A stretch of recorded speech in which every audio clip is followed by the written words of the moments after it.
This audiobook was created using text-to-speech software. While we aim for perfect pronunciation and clarity, you might notice occasional discrepancies with pacing and pronunciation. We are continually improving to provide the best listening experience. If you notice any major issues, please comment on the video or email me using the details provided in the description below. If you enjoyed this audiobook and want to support more projects like this, please consider becoming a Patreon member. Patrons receive special access to exclusive audiobooks, early access to new releases, and the ability to listen to the MP3 audiobook versions. You can find the link to our Patreon page in the description below. Thank you for choosing this audiobook. Enjoy the story. Chapter 1. Bacon cheeseburgers. They're the best, Joe Hardy said, licking a drop of sauce off his fingers. Frank Hardy shook his head at his younger brother. I don't see how you can eat that glop, Joe. Do you have a clue as to what that sauce is made of? He pulled his own burger from the box on the car seat between them. At least you know where you stand with a plain burger. He took a bite. Plain is dull, Joe said. Like bland Mexican food, plain meat. Frank took another bite, waving his burger in front of Joe's hungry eyes, and a plain bun. After downing the last of it, he swallowed contentedly and brushed crumbs off his jeans. That's how the hamburger was made to be eaten. I'll only agree that it was made to be eaten, Joe said, leaning over the steering wheel. Even if this guy never shows up, finding that burger joint made the trip worth it. Let's hit it again tomorrow night. Frank checked his watch. Their contact was almost half an hour late. Maybe I'll cook tomorrow night, he said. With their parents away on a fishing trip in Canada and their Aunt Gertrude off visiting a friend, he and Joe had been eating out, and more often than not, they had junk food. Frank was beginning to feel unhealthy and bloated, but his lean, 6-foot, one frame didn't show the effects of the past week's diet. And Joe, though a lot broader than Frank. You? Cook? Please, Joe said, holding his hand over his mouth. I just ate. Very funny, Frank said. Why can't Callie come over and cook for us? Joe teased with a grin. I think it's the least your girlfriend could do. I can't believe you said that, Joe, Frank told him. Just because Callie's a girl doesn't mean she cooks. True, Joe said good-naturedly. But she's a good cook. Hopeless, Frank muttered. I'll throw this stuff out. He picked up the trash and stepped out of the van to look for a basket. The street was empty and quiet, save for the slap of waves from the nearby bay. Frank shivered involuntarily, wishing that he'd worn something heavier than his windbreaker. The day had been sunny and warm, but fog and clouds had rolled in at dusk, and the temperature had dropped. They were parked in Bayport's Old Port section. 70 years ago, it had been a thriving waterfront district, but now, many buildings facing the piers were run down and abandoned, the streets covered with litter, the sidewalks cracked with weeds pushing up through them, the docks themselves silent and bare. Their father often told them this part of town was dangerous, and it looked it. But because of its reputation, no one ventured there after dark, making it a perfect place for a secret meeting, which is why our contact suggested it, Frank supposed. He caught sight of a dumpster about 10 feet behind them and started toward it. Hey, Joe called. Frank turned at the sound. His brother was leaning out the side of the van, waving frantically. Someone's coming. Frank looked. Sure enough, far up the street, he could see the headlights of a car cutting a dull yellow tunnel through the light fog. He threw up the lid of the dumpster, tossed his trash inside, and dashed back to the van. Action at last, Joe said as Frank slid into the passenger seat. Don't be so eager, Frank said. I would have thought that after our last escapade, you might want a bit of a rest. Joe smiled wickedly. Not on your life. Frank shook his head. Both he and Joe had nearly gotten killed in their last case, street spies, working undercover in New York City, but hadn't stopped either of them from coming to this meeting. Like it or not, adventure was a way of life for the Hardy brothers. What could this guy possibly have that could clear Janicek? Joe asked. From what the papers are saying, it's an open and shut case. Don't believe everything you read, Frank said. Like everyone else, he'd followed the meteoric rise of Alexander Janicek, the Czechoslovakian dissident now living in the United States, whom the papers had dubbed the conscience of the Eastern Bloc countries. Now those same papers were saying Janicek had been paid by the CIA to make trouble for his native land. But Frank was standing by his original opinion of the man. You've seen him make those speeches, Joe, Frank said. Do you think he said those things for money? If it was a lot of money, Joe pointed out. Money isn't everything, Frank said. What I'm wondering is why our contact wants to keep this meeting secret, and why he insisted on seeing Dad alone. The boys had been monitoring their dad's answering machine while he was away and decided this call was urgent and demanded their immediate attention. Well, we'll know in a second, Joe said. Here he comes. The headlights were inching toward them slowly. Maybe 10 miles an hour, Frank guessed, although he could barely see the car because of the fog and the glare of the headlights. Wow, Joe said, raising a hand to just above his eyes. He wanted to shield them from the glare. Is that? Yeah, it is. He nodded to himself. A 56 Mercedes SL. You don't usually see one of those outside a museum. Joe was always fascinated by cars, especially expensive ones. Tinted glass, Frank noticed as the car nosed up next to them on Joe's side. The driver's window slid slowly down, and Frank and Joe found themselves face to face with one of the most formidable-looking men they'd ever seen. Just sitting there, the guy gave off an aura of strength. Joe guessed he had to be over 6 feet, probably closer to 6'6". Of course, he could have short legs, but he had to weigh 250, judging by his beefy hands and the way his turtleneck strained across the muscles in his arms. His dark hair was clipped close in a way usually seen at army bases or prisons. But what truly made the man remarkable were his eyes. His glance flicked over everything, but he seemed to look right through what he saw, as if the Hardys weren't any different from the dumpster behind them. Those eyes turned people into things. Hi, Joe said hesitantly. Could this be their contact? The man glanced at Joe, then Frank, then half-turned his head to the back seat. Kids, he said in an accent Frank couldn't place. The reply from the back seat was muffled, but its meaning was clear. Not even giving the Hardys a second look, the driver slid his window up and the Mercedes pulled away. The brothers stared at each other. Wow, Joe said. Who was that?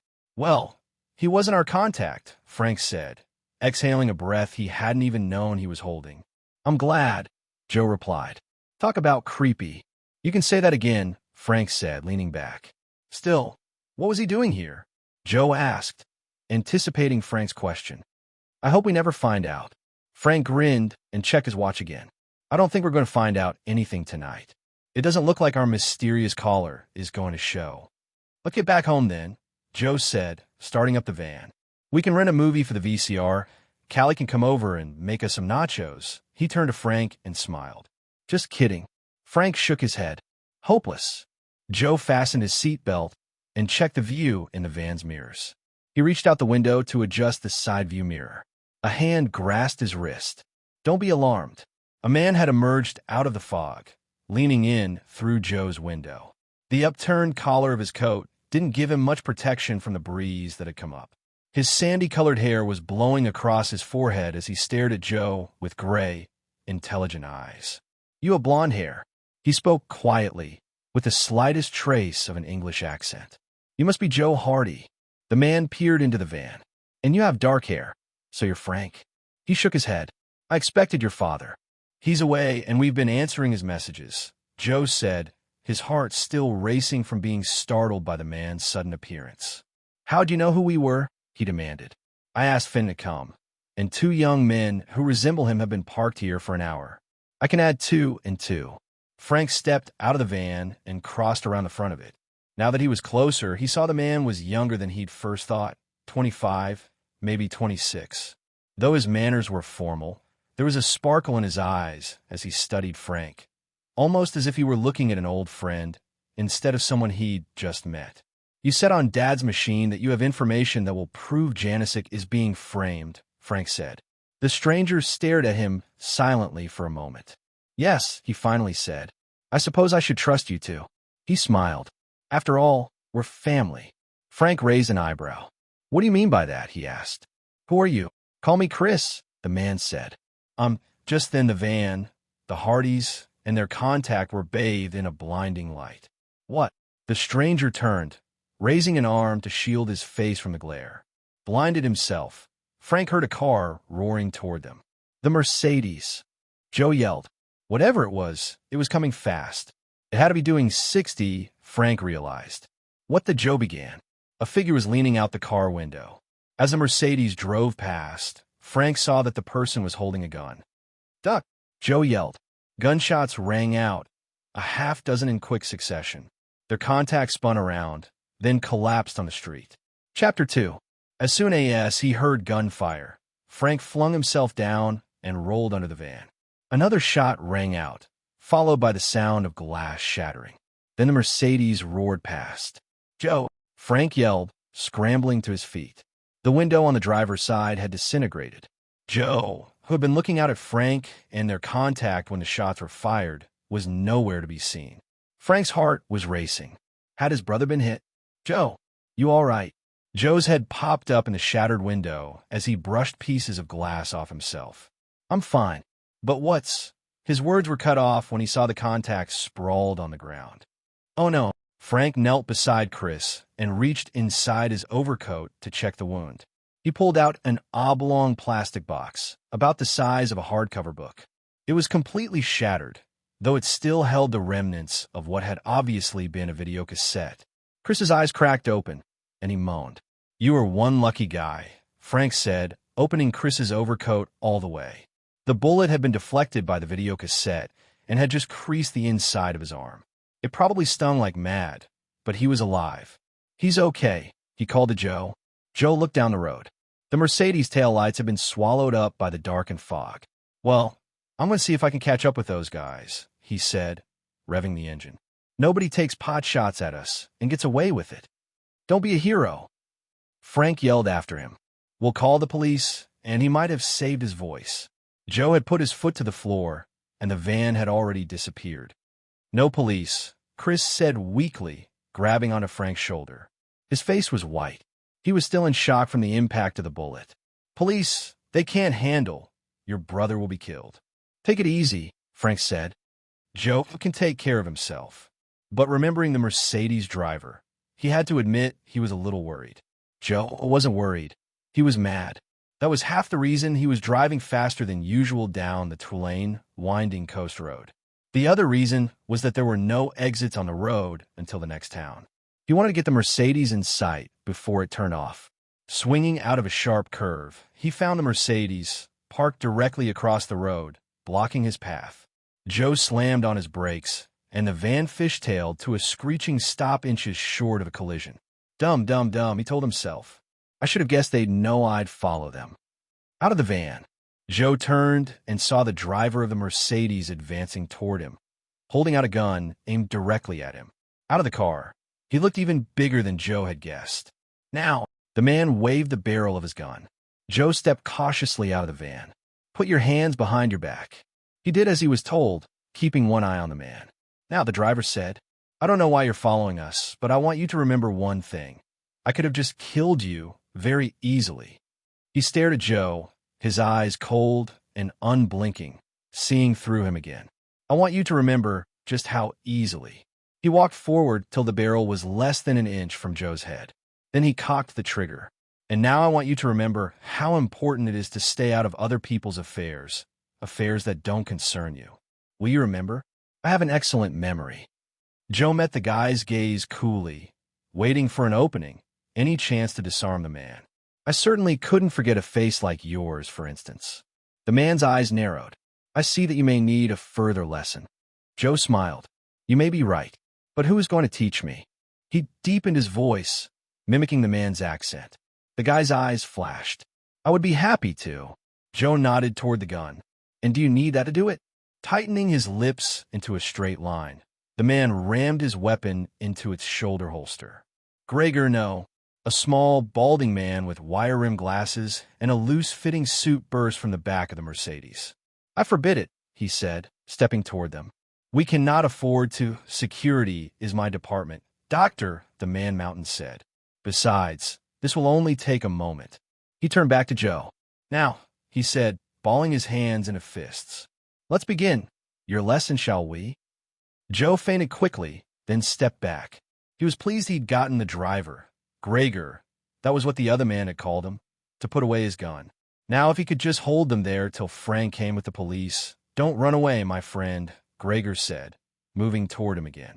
"How can I give you your lesson if you run away?" He took a half-hearted swing at Joe, try to draw him closer. He's big, all right, Joe thought, but he doesn't seem fast.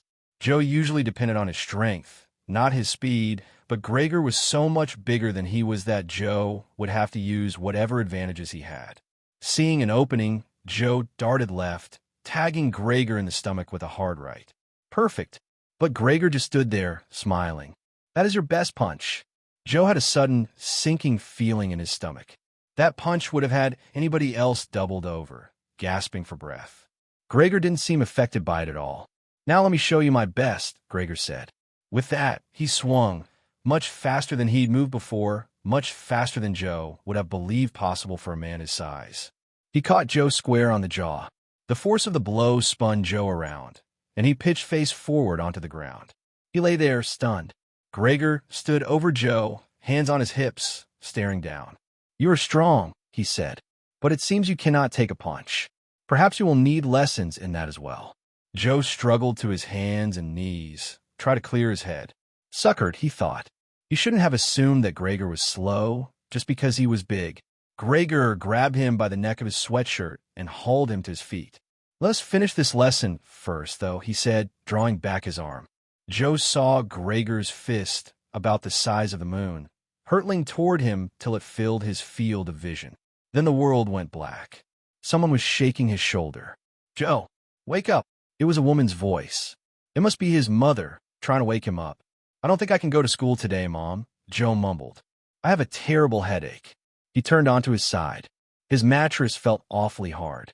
Maybe I should go back to sleep. Do that, and you're likely to get run over. That was his brother's voice. Frank, Joe asked out loud. He opened his eyes. He was lying by the side of the road. Frank was kneeling on one side of him, and Callie Shaw on the other. Oh, yeah, Joe said, rubbing his jaw. Now, I remember. Are you okay? What happened? Frank asked, helping him sit up. The driver of that Mercedes had a hard right. That's what happened. He looked at Callie. How'd you get here? He wouldn't let me call the police. Frank nodded toward Callie's car, which was parked by the side of the road. Chris sat in the back seat. He said he'd tell us everything he knew, as long as we didn't bring the cops in. I asked Callie to come and get us, and we went looking for you. Joe shook his head, trying to clear his thoughts. Did you get a license number? Frank asked. No, it all happened too fast. But that shouldn't matter. That guy in the back of Callie's car has to know who they were. Joe wobbled to his feet. Take it easy, Joe, Frank said. Give him a chance to catch his breath before you start interrogating him. Joe waved his brother's concerns aside.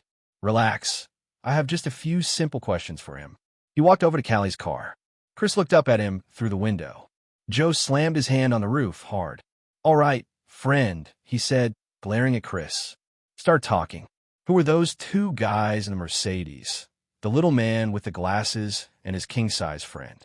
And why were they shooting at you? Easy, Joe, Frank said, laying a hand on his brother's arm. He's hurt. Chris climbed out of the car, rubbing a hand over his face. I never meant for anyone to be hurt, especially you two. He set his jaw, and a muscle just above the bone moved in and out. It's too dangerous. I should never have come here. I can't. I won't tell you who they are. They'll kill you. They may do that anyway, Frank pointed out. He laid a hand gently on Chris's shoulder. You have to tell us who those men were. Chris sighed and leaned back against Callie's car. He seemed to be deep in thought. All right, he said slowly, reluctantly. Those men, I used to work with them. The man with the glasses is Dr. Finley, a scientist and very brilliant. And the other? Joe asked. That must have been Gregor Karsi. He pronounced it Kirk. They are both members of the Czechoslovakian secret police, what is called the STB. The STB, Joe said, smacking his fist into the palm of his hand. That explained the man's training at least. But what are they doing here? I think I can guess, Frank said. It's something to do with Alexander Janicek, isn't it? Chris nodded, but said nothing. Why'd you call our father for help? Who are you? Frank said. Who am I? Chris said slowly. He looked up and met Frank's questioning gaze. My name is Chris Hardy. Frank and Joe looked at each other. Chris Hardy? Frank asked. Joe just stared at him. Is that what you meant before, about us all being family? Are you related to us? To your family. To you two especially, Chris said. You see, I'm your brother. Chapter 3. Frank stared at the computer screen in stunned silence. "I don't believe it," he said, shaking his head. "I just don't believe it." He leaned back in his chair and rubbed his eyes.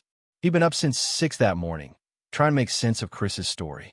Now it was almost 10 o'clock, and the only way things did make sense seemed as impossible now as it had the past night. Our long-lost brother, Joe had said when Chris first made his incredible claim, unable to keep the sarcasm out of his voice. "Come to claim the family fortune, I suppose." But Chris had ignored Joe's mocking comment and hadn't backed down. Without a word, he'd handed Joe his driver's license. It was for one Chris Hardy of 112 Smith Street, Northampton, Massachusetts. According to the license, Chris was 26 years old, stood 5 feet 10 inches tall, and weighed 165 pounds. He had light brown hair and brown eyes.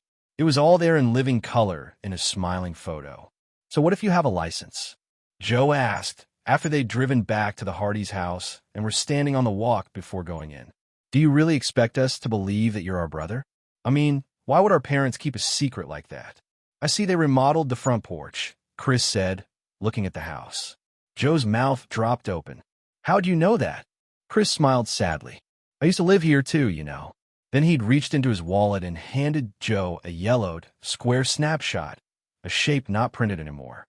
It was a picture of a young couple and a boy of not more than 5 or 6, standing together on the Hardy's front porch before it had been redone. Frank had peered over his brother's shoulder to get a closer look. He recognized the couple immediately. Although they were a lot younger than he could remember ever seeing them, Frank knew it was a picture of his parents. And the boy, although Frank couldn't swear to it, he did look a lot like Chris would have at that age. "Photos can be faked," Joe had said. Of course, he was right. But after Callie had left, Chris told Frank and Joe things about their parents and relatives that he couldn't possibly have known, unless he really was their brother. He knew about Aunt Gertrude's secret passion of reading old mystery novels. "And I'll bet she really loves this, too," Chris had said, pointing to the Hardy's VCR. "She can watch spy movies whenever she wants to now, right?" Frank had smiled at that. Aunt Gertrude loved nothing better than to settle back in the couch, shut out the lights, close the door, and put a movie on the VCR. In fact, the more he talked to Chris and watched him walk around his house, the more he liked him, especially when he'd proven to be a computer buff as well. "Nice," Chris had said, studying Frank's system. "Small, but very well thought out." Then he smiled. "I've got a different setup, a lot bigger. You're more than welcome to have a look at it." "I'd like that," Frank said, smiling slowly. "I'd like it better if you answered some of our questions now," Joe said, cutting in. "Like, can't they wait until morning?" Chris asked. "It's past 2 now." Frank had been shocked to discover Chris was right. The time had passed very quickly. They'd all gone to bed, putting Chris in the guest room upstairs. Yet even though he liked Chris, Frank still didn't believe his story. So he'd gotten up early this morning, and, using access codes a hacker friend had given him, he'd logged on to the Bayport City Hall computer. He had expected the records to prove, beyond a shadow of a doubt, that Chris's story was false. He'd gotten the surprise of his life. Chris Hardy was real, but Frank couldn't call his mom and dad to verify it. They were deep in the wilderness. "I don't believe it," Frank said again, shaking his head at the computer screen. "I just don't believe it." He was looking at a notice of birth for one Christopher Edward Hardy, parents Fenton and Laura. Frank pulled Chris's social security number and found a grade school transcript for him, from the same school that both he and Joe had gone to. Chris had gone there until he was 6.5 years old, at which point all trace of him disappeared. About the time I was born, Frank realized. He picked up Chris's driver's license for the umpteenth time and stared at it. All the details matched their contact perfectly. If it was a forgery, Frank had to admit it was the best he'd ever seen. At 8:30 this morning, he'd even asked a contact of his at the Department of Motor Vehicles to check out the Massachusetts license. She called back an hour later to verify that it was real. He put the license down. None of this made any sense. He was getting a headache, and he was getting hungry. The doorbell rang. It was Callie. "Morning." Frank gave her a quick kiss at the doorway. "You look wide awake and ready to face the day." She was wearing a pair of khakis and a bright green sweater underneath her jacket. Callie looked him over and shook her head. "I hate to say what you look like." "That bad, huh?" Frank tried to stifle a yawn. I've been awake for a while, checking up on my new brother. Oh, Frank, come on, Callie said, hanging up her coat. You don't really think. Hey, what's all the racket? Joe stood at the top of the stairs in his gym shorts and t-shirt, his wavy hair tousled into curls from sleep. Don't you know there are people trying to sleep up here? You're right. We'll try and keep it down, Frank said. Chris's first night back home should be a restful one. Joe and Callie both looked at him as if he'd gone crazy. What have you found out, Frank? Callie asked. He yawned again and stretched. I'll explain over breakfast. Joe came downstairs then and somehow convinced Callie to cook. Well, I'm still not ready to accept him into the family, Joe said, swirling his pancakes in a small stream of syrup. Callie nodded. Neither am I. She was sitting next to Frank on one side of the breakfast table, with Joe directly across from them. And I don't understand why you let him stay here last night instead of going to the cops, she continued. You don't know anything about him. He knows a lot about us. Frank put his elbows on the table and rested his chin on his hands. Too much, I say. Joe grabbed the last of the pancakes off the platter set between them on the table. Look, Frank, instead of proving who he isn't, let's just find out who he is. Has he told you anything else? About himself, his connection with those guys in the Mercedes, with Janicek? Callie asked. We didn't find out much more about his connections with anyone.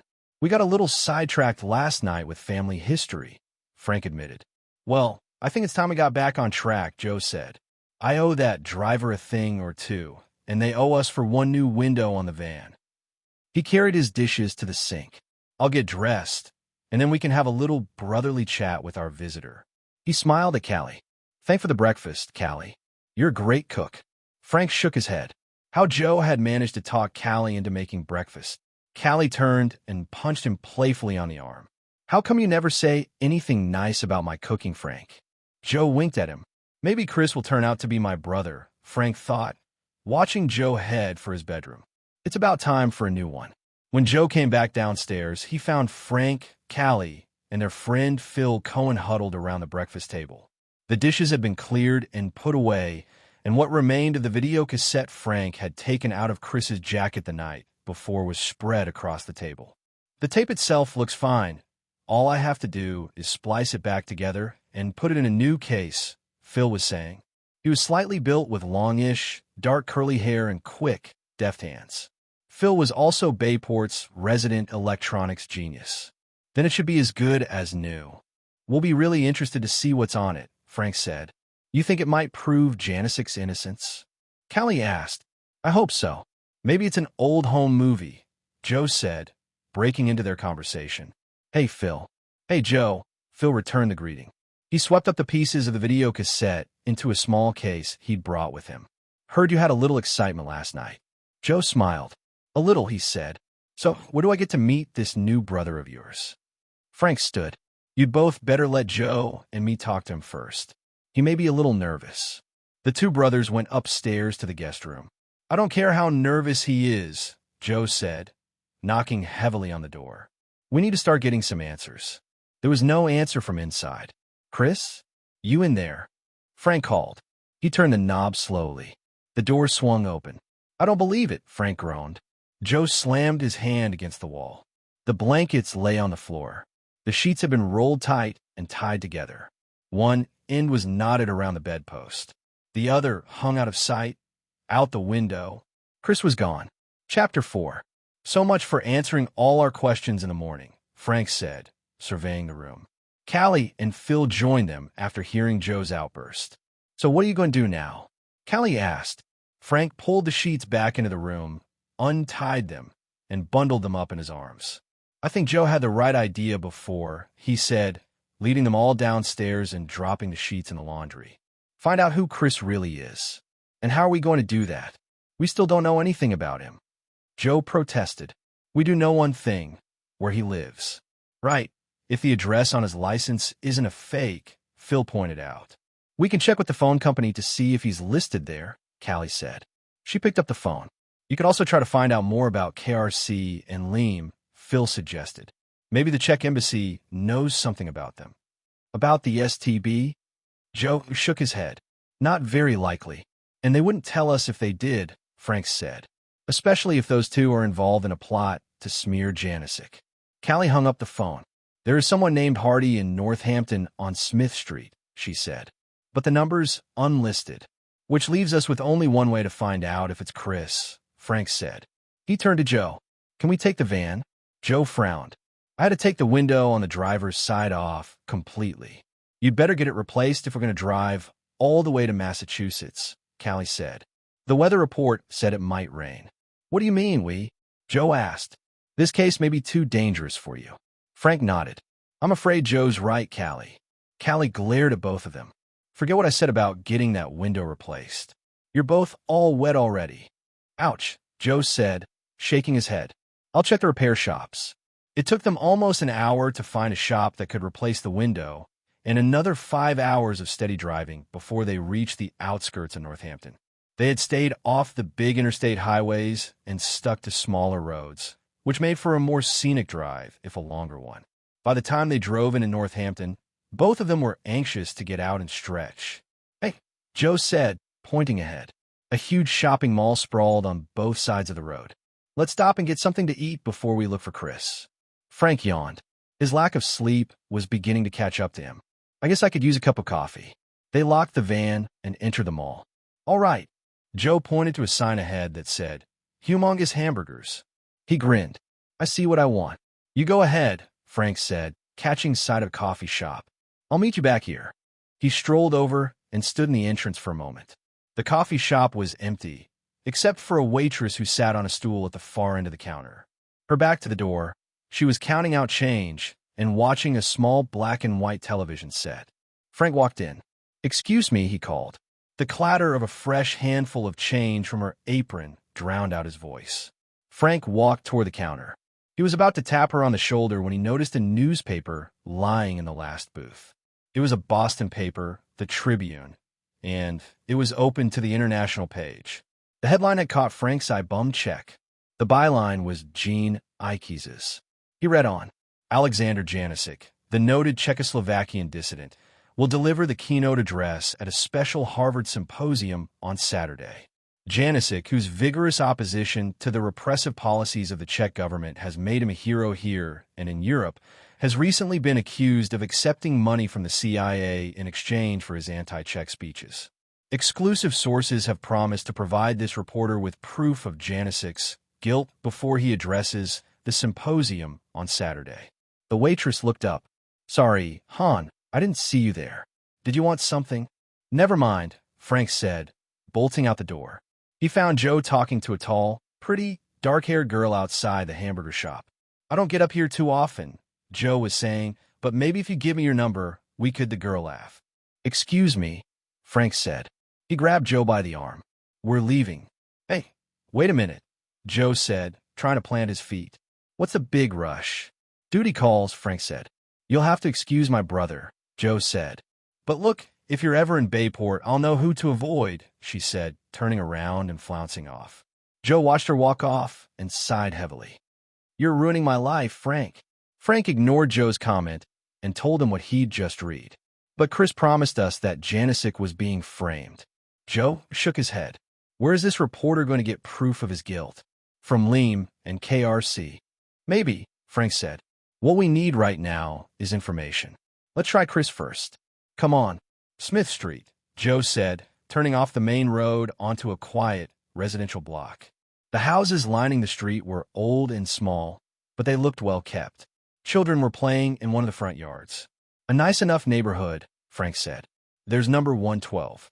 He pointed to a brick house with a postage stamp garden about halfway down the block on the right side. They drove past it slowly. That's the one, Frank said. The mailbox says C. Hardy. Our first lucky break, said Joe, parking the van. Let's see if he's home. They crossed the lawn to the front door, and Joe rang the bell. Frank peered in through the front window. I don't see anyone, he said, and nobody's answering the bell. Joe pushed the buzzer again and then pressed his ear against the door. I can't hear anything, either. It must be broken. He knocked heavily on the front door, and it swung open. Frank knelt down beside the door and examined it. The lock's been smashed. Joe stepped past him into the house. He groped around for a light switch, found one, and flipped it on. Frank heard him breathe in sharply.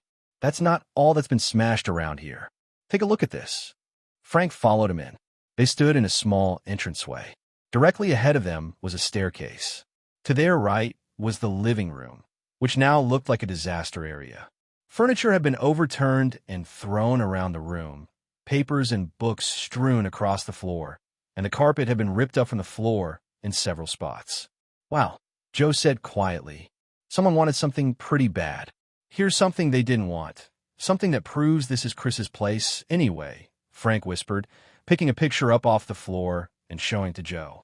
It was the same photo Chris had shown them last night, the picture of himself and their parents.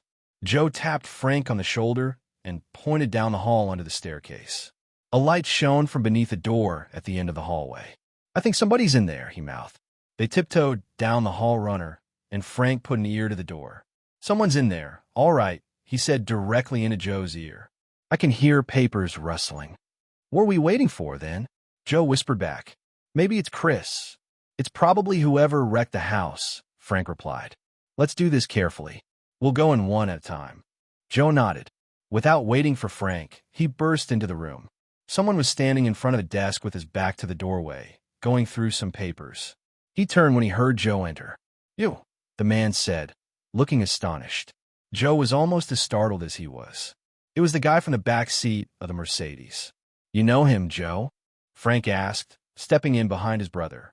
The man reached into his jacket, yanked out an automatic, and pointed it at the Hardys.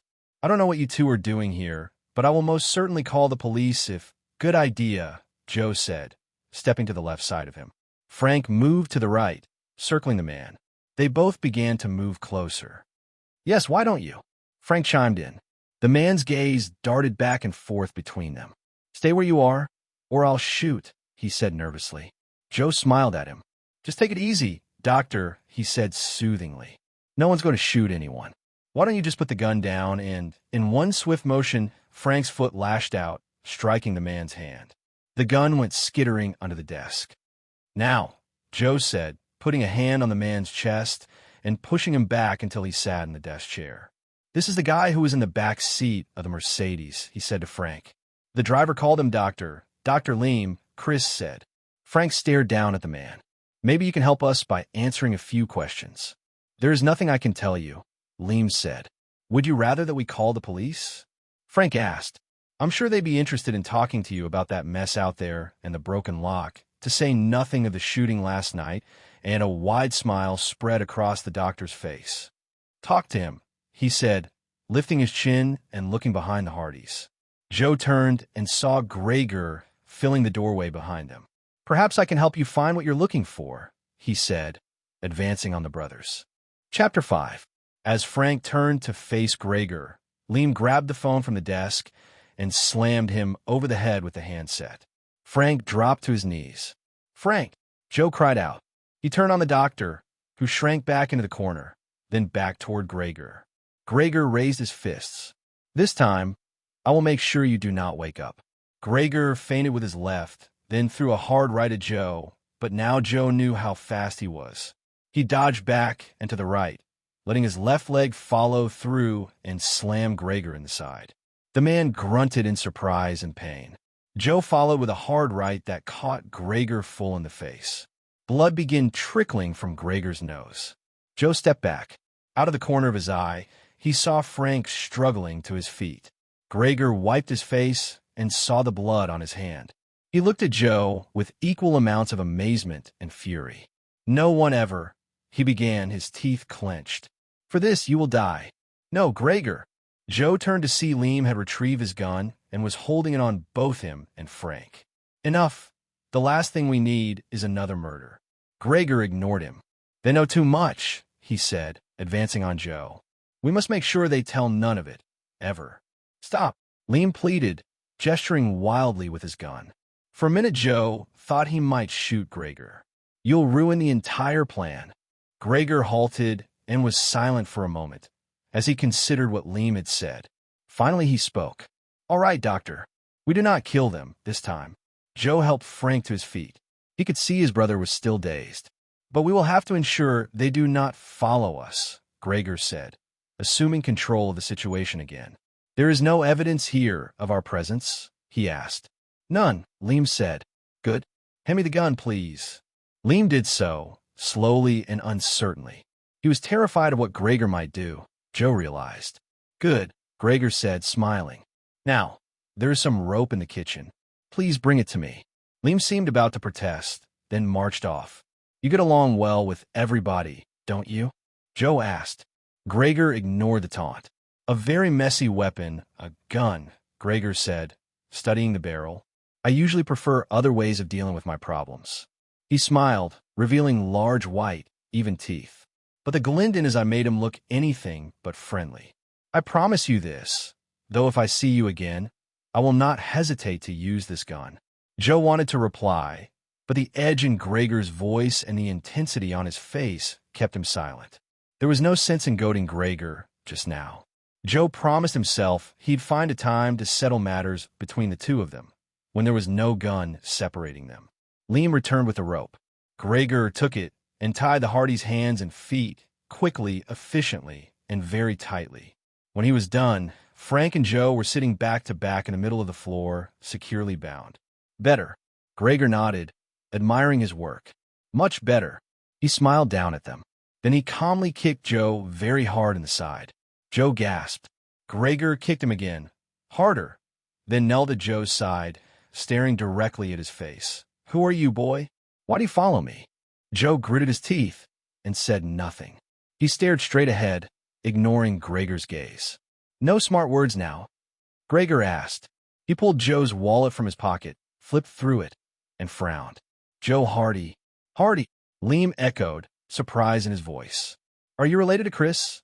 Joe started to say no, but Frank's voice stopped him. He's our brother. I'm Frank Hardy, he added. What has he told you about us? He never mentioned any brothers to me. Shut up, doctor, Gregor said, tossing Joe's wallet on the floor next to them. He ripped one piece of cloth off an overturned couch, then another, and used them to gag the Hardys. He knelt down beside them again. You follow us to avenge your brother. Admirable. He shook his head. But stupid. Don't do it anymore. He stood and turned to go, but stopped at the door. Remember what I said. He met Joe's eyes. Because the next time I see you, I will kill you. The door slammed shut behind him. It took Frank and Joe almost an hour before they were free. That's another one I owe that Gregor, Joe said, gingerly touching the spot on his side where Gregor had kicked him. He felt the bruise starting to form already. Did you notice Gregor said, avenge your brother? Frank asked, getting to his feet and stretching. His head still hurt where he'd been slugged with the phone. They think they killed Chris. Well, that's an advantage for him, Joe said. I only wish it was one for us. So what were they looking for here? Frank asked. The videotape Chris had with him? That's a good guess, Frank said. But I don't see a VCR. Or a computer, for that matter. Remember when Chris told me I should see his system, because it was so big? Joe nodded. Yeah, so where is it? Maybe he keeps it somewhere else. Frank went to the desk. They found Liam rifling through and began looking through some papers. Here's a stack of printouts, and an electric bill from a few months ago for over $100. You don't pay that kind of money to keep your refrigerator running. That equipment's here somewhere. They searched the house from top to bottom, but found nothing. Finally, they retraced their steps to the front hall and surveyed the wreckage in the living room. Maybe Gregor and Liam found his equipment and took it, Joe said. I don't think so, Frank said. I think they decided there wasn't anything here. He walked through the living room slowly, studying the overturned furniture, the scattered papers, the ripped carpet. Finally, he stopped by a section of barewood floor the torn carpet had exposed. He knelt down, staring intently. What is it? Am I crazy? Or does the wood here have a lighter varnish than that in the hall? Frank asked, pulling up more of the carpet. He looked at Joe. Give me a hand with this, will you? They peeled back the entire carpet to the right of the staircase till an area about 10 feet square had been exposed. Joe nodded. This whole section of the floor is new, but so what? I'm not sure. Frank paced back and forth several times between the living room and the front hall, stopping to gaze up the staircase and then back at the exposed floor. He snapped his fingers. A basement, he said. Joe looked at him. A basement. Frank nodded. That's where Chris's equipment is. Joe scrutinized the floor carefully. You mean a trapdoor? I don't see anything. Maybe not, Frank said. I think they moved the whole staircase to cover it. Sure, Joe said, shaking his head. I think you've been watching too many spy movies. No, look. Frank stood squarely in the center of the brighter section of floor. The stairs used to start here and took a 90-degree turn halfway up. All they had to do was knock out the old basement entrance and swing that bottom half of the staircase around to cover it. All they had to do. Joe shook his head and stared at Frank dubiously for a minute. All right, he said. So, there's a hidden basement. How do we get down there? Simple enough, Frank said. There ought to be a hidden entrance. He walked around in front of the staircase again and reached below the edge of the first step. Uh-huh, he said, lifting up. The first 6 steps were hinged. They raised up to reveal a set of stairs leading down. Frank grinned up at Joe's frowning face. Just like in the spy movies. He held the entranceway up for his brother. See if you can find a light down there. Joe took several tentative steps down the dark stairway. Got it, he said. Frank lowered the hinged steps and followed him. Joe stopped on the bottom step. You're not going to believe this till you see it, Joe called up. Frank joined his brother on the bottom step and caught his breath. The basement was filled with electronic gear. There were 5 separate computers, 2 large-screen televisions for videotape recorders, and several machines he barely recognized at all. This is incredible, Frank said. There's more computer memory down here than in our entire school. He moved to one of the unfamiliar machines and hesitantly touched it. One of the new laser imagers, he said wonderingly. I didn't even know they were on the market yet. He touched another next to it. And this modem, it's even more advanced than the one we have at home. Joe stared. The modem on their computer system didn't just let them use telephone lines to communicate with other computers. It was a highly sophisticated piece of gear to keep them in contact with a network, a super-secret government agency. I think this is what Gregor and Liam were looking for. But what's it all for? Beats me. Frank took another look around the room. It's not your standard business computing setup or anything like that. No one would need all this video equipment. He walked around and finally sat down in front of one of the computers with a keyboard. Let's try asking the machine what it's doing here. He switched the machine on and began typing commands into the computer. Joe came and stood behind his shoulder. Frank shook his head. He's got the whole system keyed to a password. Are you trying to guess it? That would take forever. No, I'm trying to bypass his program and talk to the machine directly. He typed instructions too fast for Joe to understand. Suddenly the screen lit up. Frank grinned. We're in, he said. Joe clapped him on the shoulder. Now let's find out what he's got on file here. He called up a directory and let the names of the files scroll by. Nothing looked familiar until... Hold it, Joe said. What's that one say? I see it, Frank replied. Janicek, and it's not just one file, it's a whole directory of them. He called up one of the files on screen. A whole array of symbols appeared. This is weird, Frank said, studying the monitor.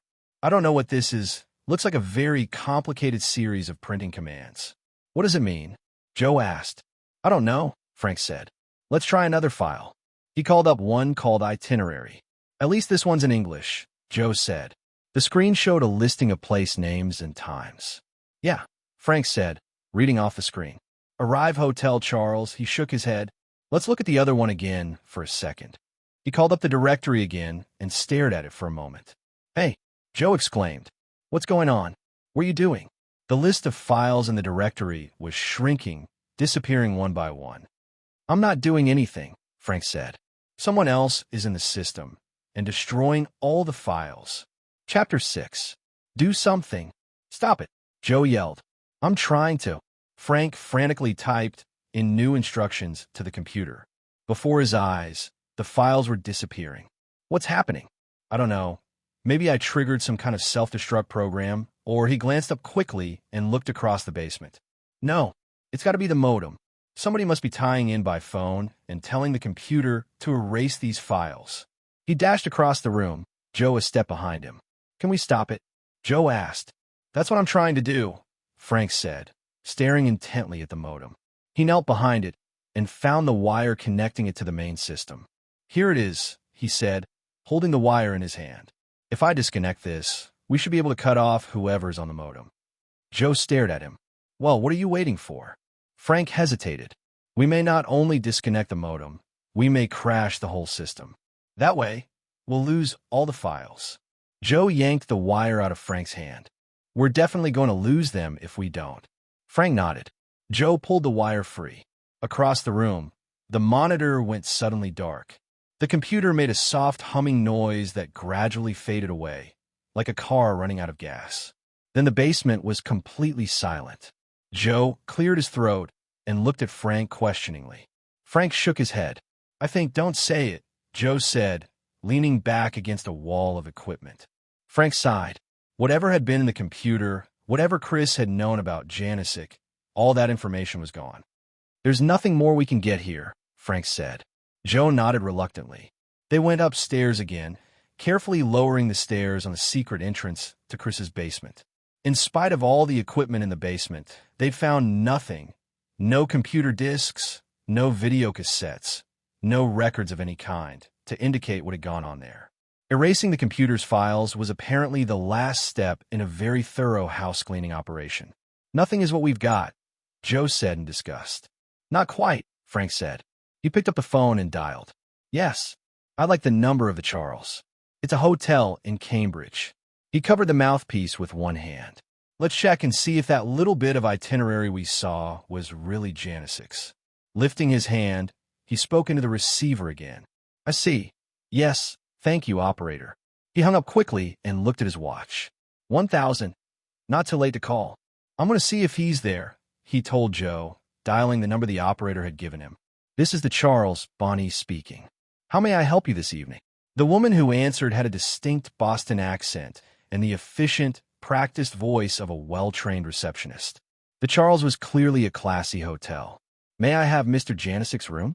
Ah, yes, 1 minute, please. A note of uncertainty crept into her voice. I'll connect you. Frank recognized the hesitation and covered the receiver again. Something's going on, he told Joe. They put me on hold. Joe moved in closer and stood by his side, leaning over his shoulder to listen in on the conversation.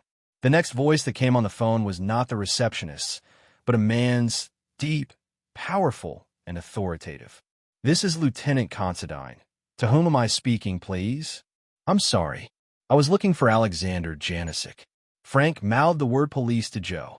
How did you know Mr. Janicek was staying here? Who is this? Frank replaced the receiver quietly. He didn't have anything he could tell the police yet. He's there, all right. Joe nodded.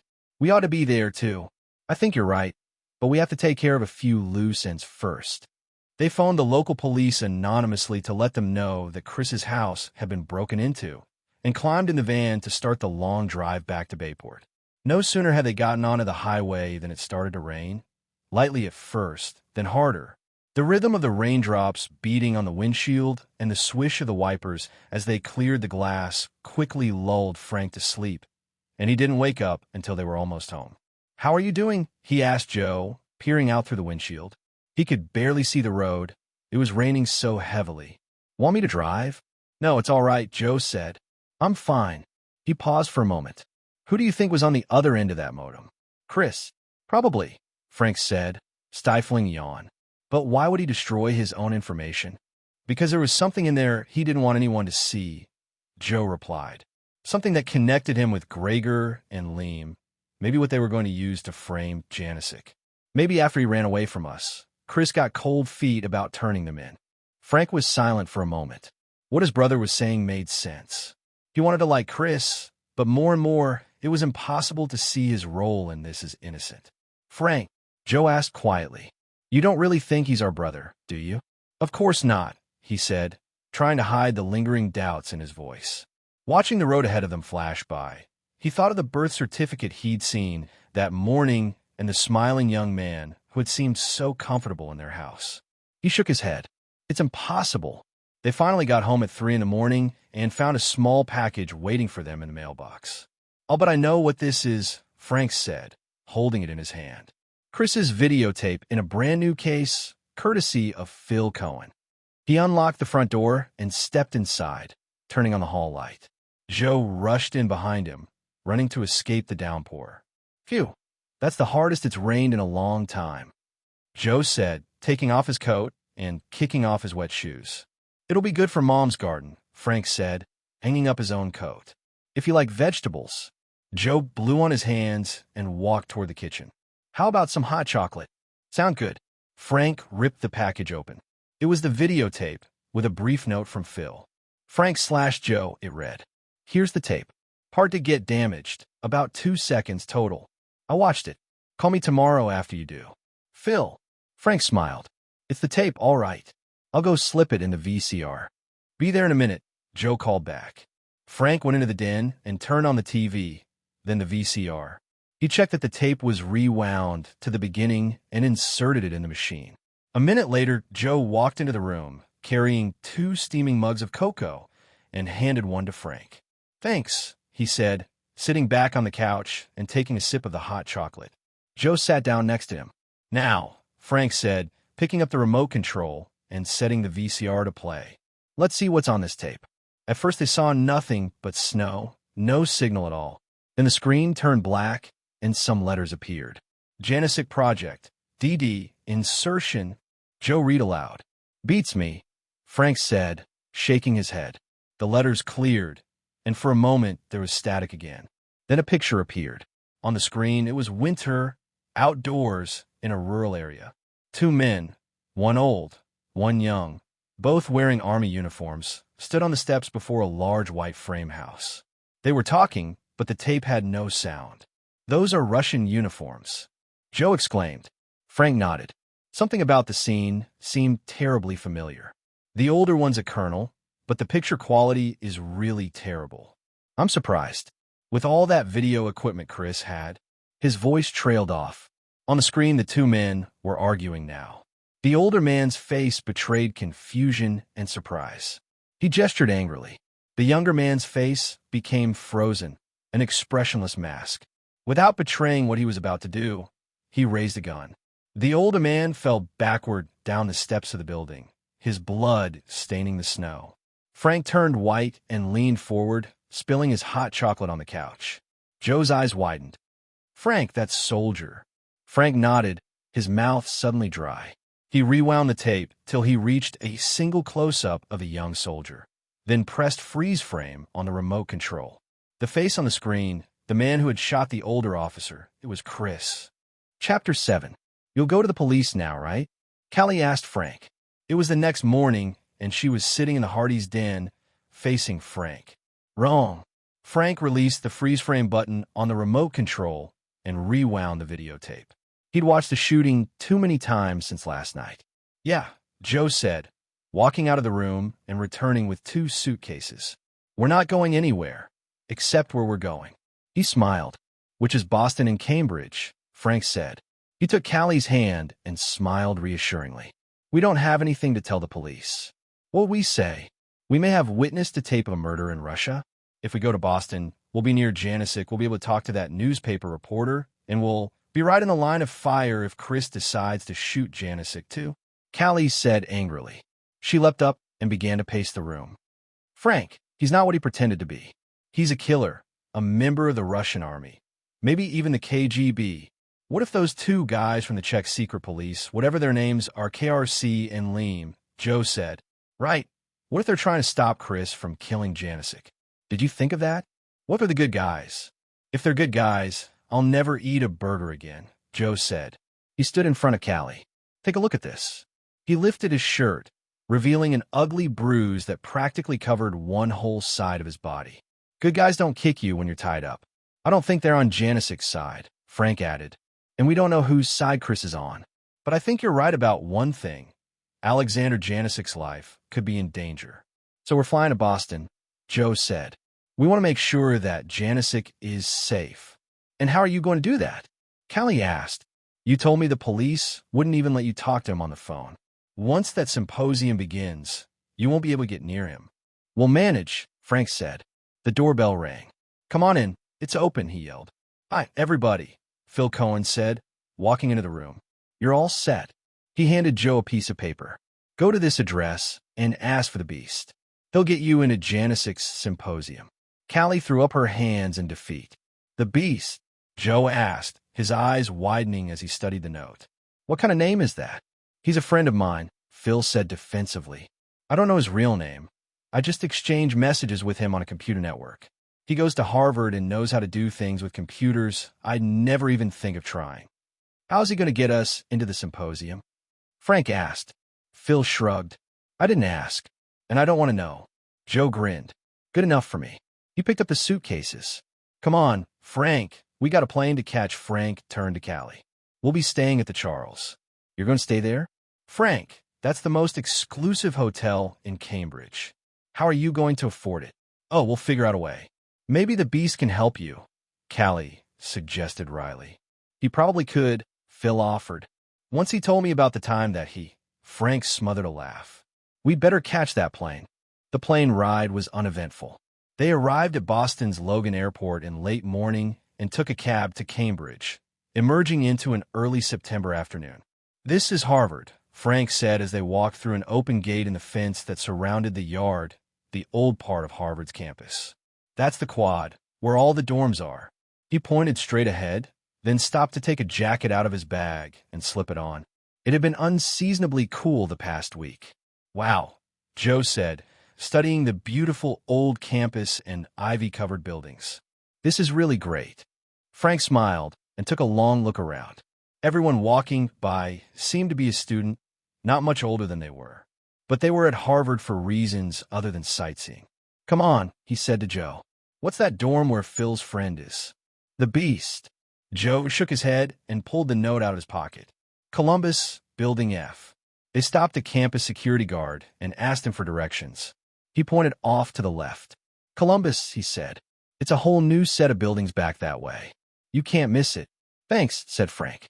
He and Joe followed the instructions. The buildings they passed were all hundreds of years old. 4- and 5-story brick dorms, classroom halls, a Greek-looking building with the single word philosophy carved above its door. For a second, Frank felt as if he and Joe had traveled in time, perhaps to some ancient English university like Cambridge or Oxford. But when they came to a group of squat, modern 3-story buildings, they were definitely back in the present. There, Joe said, pointing to a building in the middle. The door was locked, so Joe rapped loudly on it. A girl opened it. Yes? Can I help you? She said. She was beautiful, and when her eyes met Joe's, she gave him a dazzling smile. Joe gulped but said nothing. Frank gave him a quick poke with his elbow. Oh, yes, we're looking for someone named the Beast, Joe said, clearing his throat. The girl's face fell. Corner room all the way down the hall. She held the door open to let them pass. Just follow your nose. Phil's friends are loved everywhere, Joe said, watching her walk away. They found a corner room. Frank set down his suitcase and knocked on the door. It opened a crack. This time, it wasn't a beautiful girl who answered, but a slight young man. He looked about 14 and had short blonde hair and wire-rimmed glasses. His t-shirt said computers are people, too. And drifting out of his room came the odor of stale popcorn. Who are you? He asked, peering at them suspiciously. Frank exchanged a glance with Joe. We're looking for the Beast. Phil Cohen sent us. We're Frank and Joe Hardy. Oh, the little blonde student squinted up at them and nodded. That's me. I'm the Beast. Joe did a double take. You? The Beast? You don't look like a beast. In fact, he added silently, you don't look old enough to be in high school, much less college. I know, he said, pushing his glasses back up on his nose. My real name is Larry Byster, so they call me the Beast. Hold on a minute. He shut the door. Joe looked at the pages of computer printout that were plastered across the face of the door, and then looked at Frank. The Beast. Frank nodded. The Beast. When the door reopened, Larry emerged and handed Joe an envelope. These'll get you into the government symposium. It's over at the JFK Center across campus. Thanks, Joe said. Beyond the Beast's shoulder, he could see a dark room, dominated by a flashing computer terminal, and to the side of it a pyramid of empty soda cans. Okay, the little guy said and shut the door so fast it almost slammed. Wow, Joe said. And I thought high school was strange. Yeah, Frank nodded. Maybe college isn't such a good idea after all. The guard they'd gotten directions from before told them where the JFK Center was, and they found it without much trouble. It was an entire group of buildings combining classrooms, offices, and a research library. They also found something else. The Charles, Joe said, pointing to a building on the hill behind the JFK complex. Where Janicek is now, Frank said. He stared at the large, fenced-off construction area that spread between the campus and the hotel. Looks like they're building a parking garage here. When does the symposium start? Joe asked. Frank studied the announcement schedule on the center's bulletin board. According to this, today, continuing over the next 3 days. Janicek doesn't speak till Saturday, though. Joe continued to stare up the hill at the Charles. You know what I'm thinking? Maybe we should go to the hotel, register, dump these bags, and find Janicek. Tell him what we know. Good idea, Frank said. We can also call that reporter, Ikes, and see what she's got that proved Janicek was being paid by the CIA. They followed the sidewalk up the hill to the Charles. It was a huge building sprawled across the top of the hill and down one side, all the way to the Charles River. Its ground floor was a series of restaurants and shops, tailored for Harvard's visitors. The lobby itself was so overcrowded that at first Frank had trouble spotting the registration desk. Finally, he saw it at the far end of a long corridor lined with stores. He and Joe made their way to the desk. Hi, Joe said to one of the 6 or 7 women behind the long desk. We'd like a room for tonight, please. She didn't even bother to look down. I'm sorry, sir. We're totally booked through the weekend. Oh no. Joe leaned over the counter and tried to look horrified. Couldn't you please double-check? Isn't there anything? The girl leaned over her computer terminal. I'll see if there are any last-minute cancellations, she said doubtfully. Joe waved Frank over to the desk, not so much because he thought she might find him a room, but so that Frank could see what she was doing on the computer. No, nothing, she said. She smiled at them. There's a motel down the street you might try. Thanks, Joe said. Could we leave our bags here for a couple of hours? The girl started to say no, but Joe smiled his most winning white-toothed smile, and she nodded and pointed to a spot beside the desk.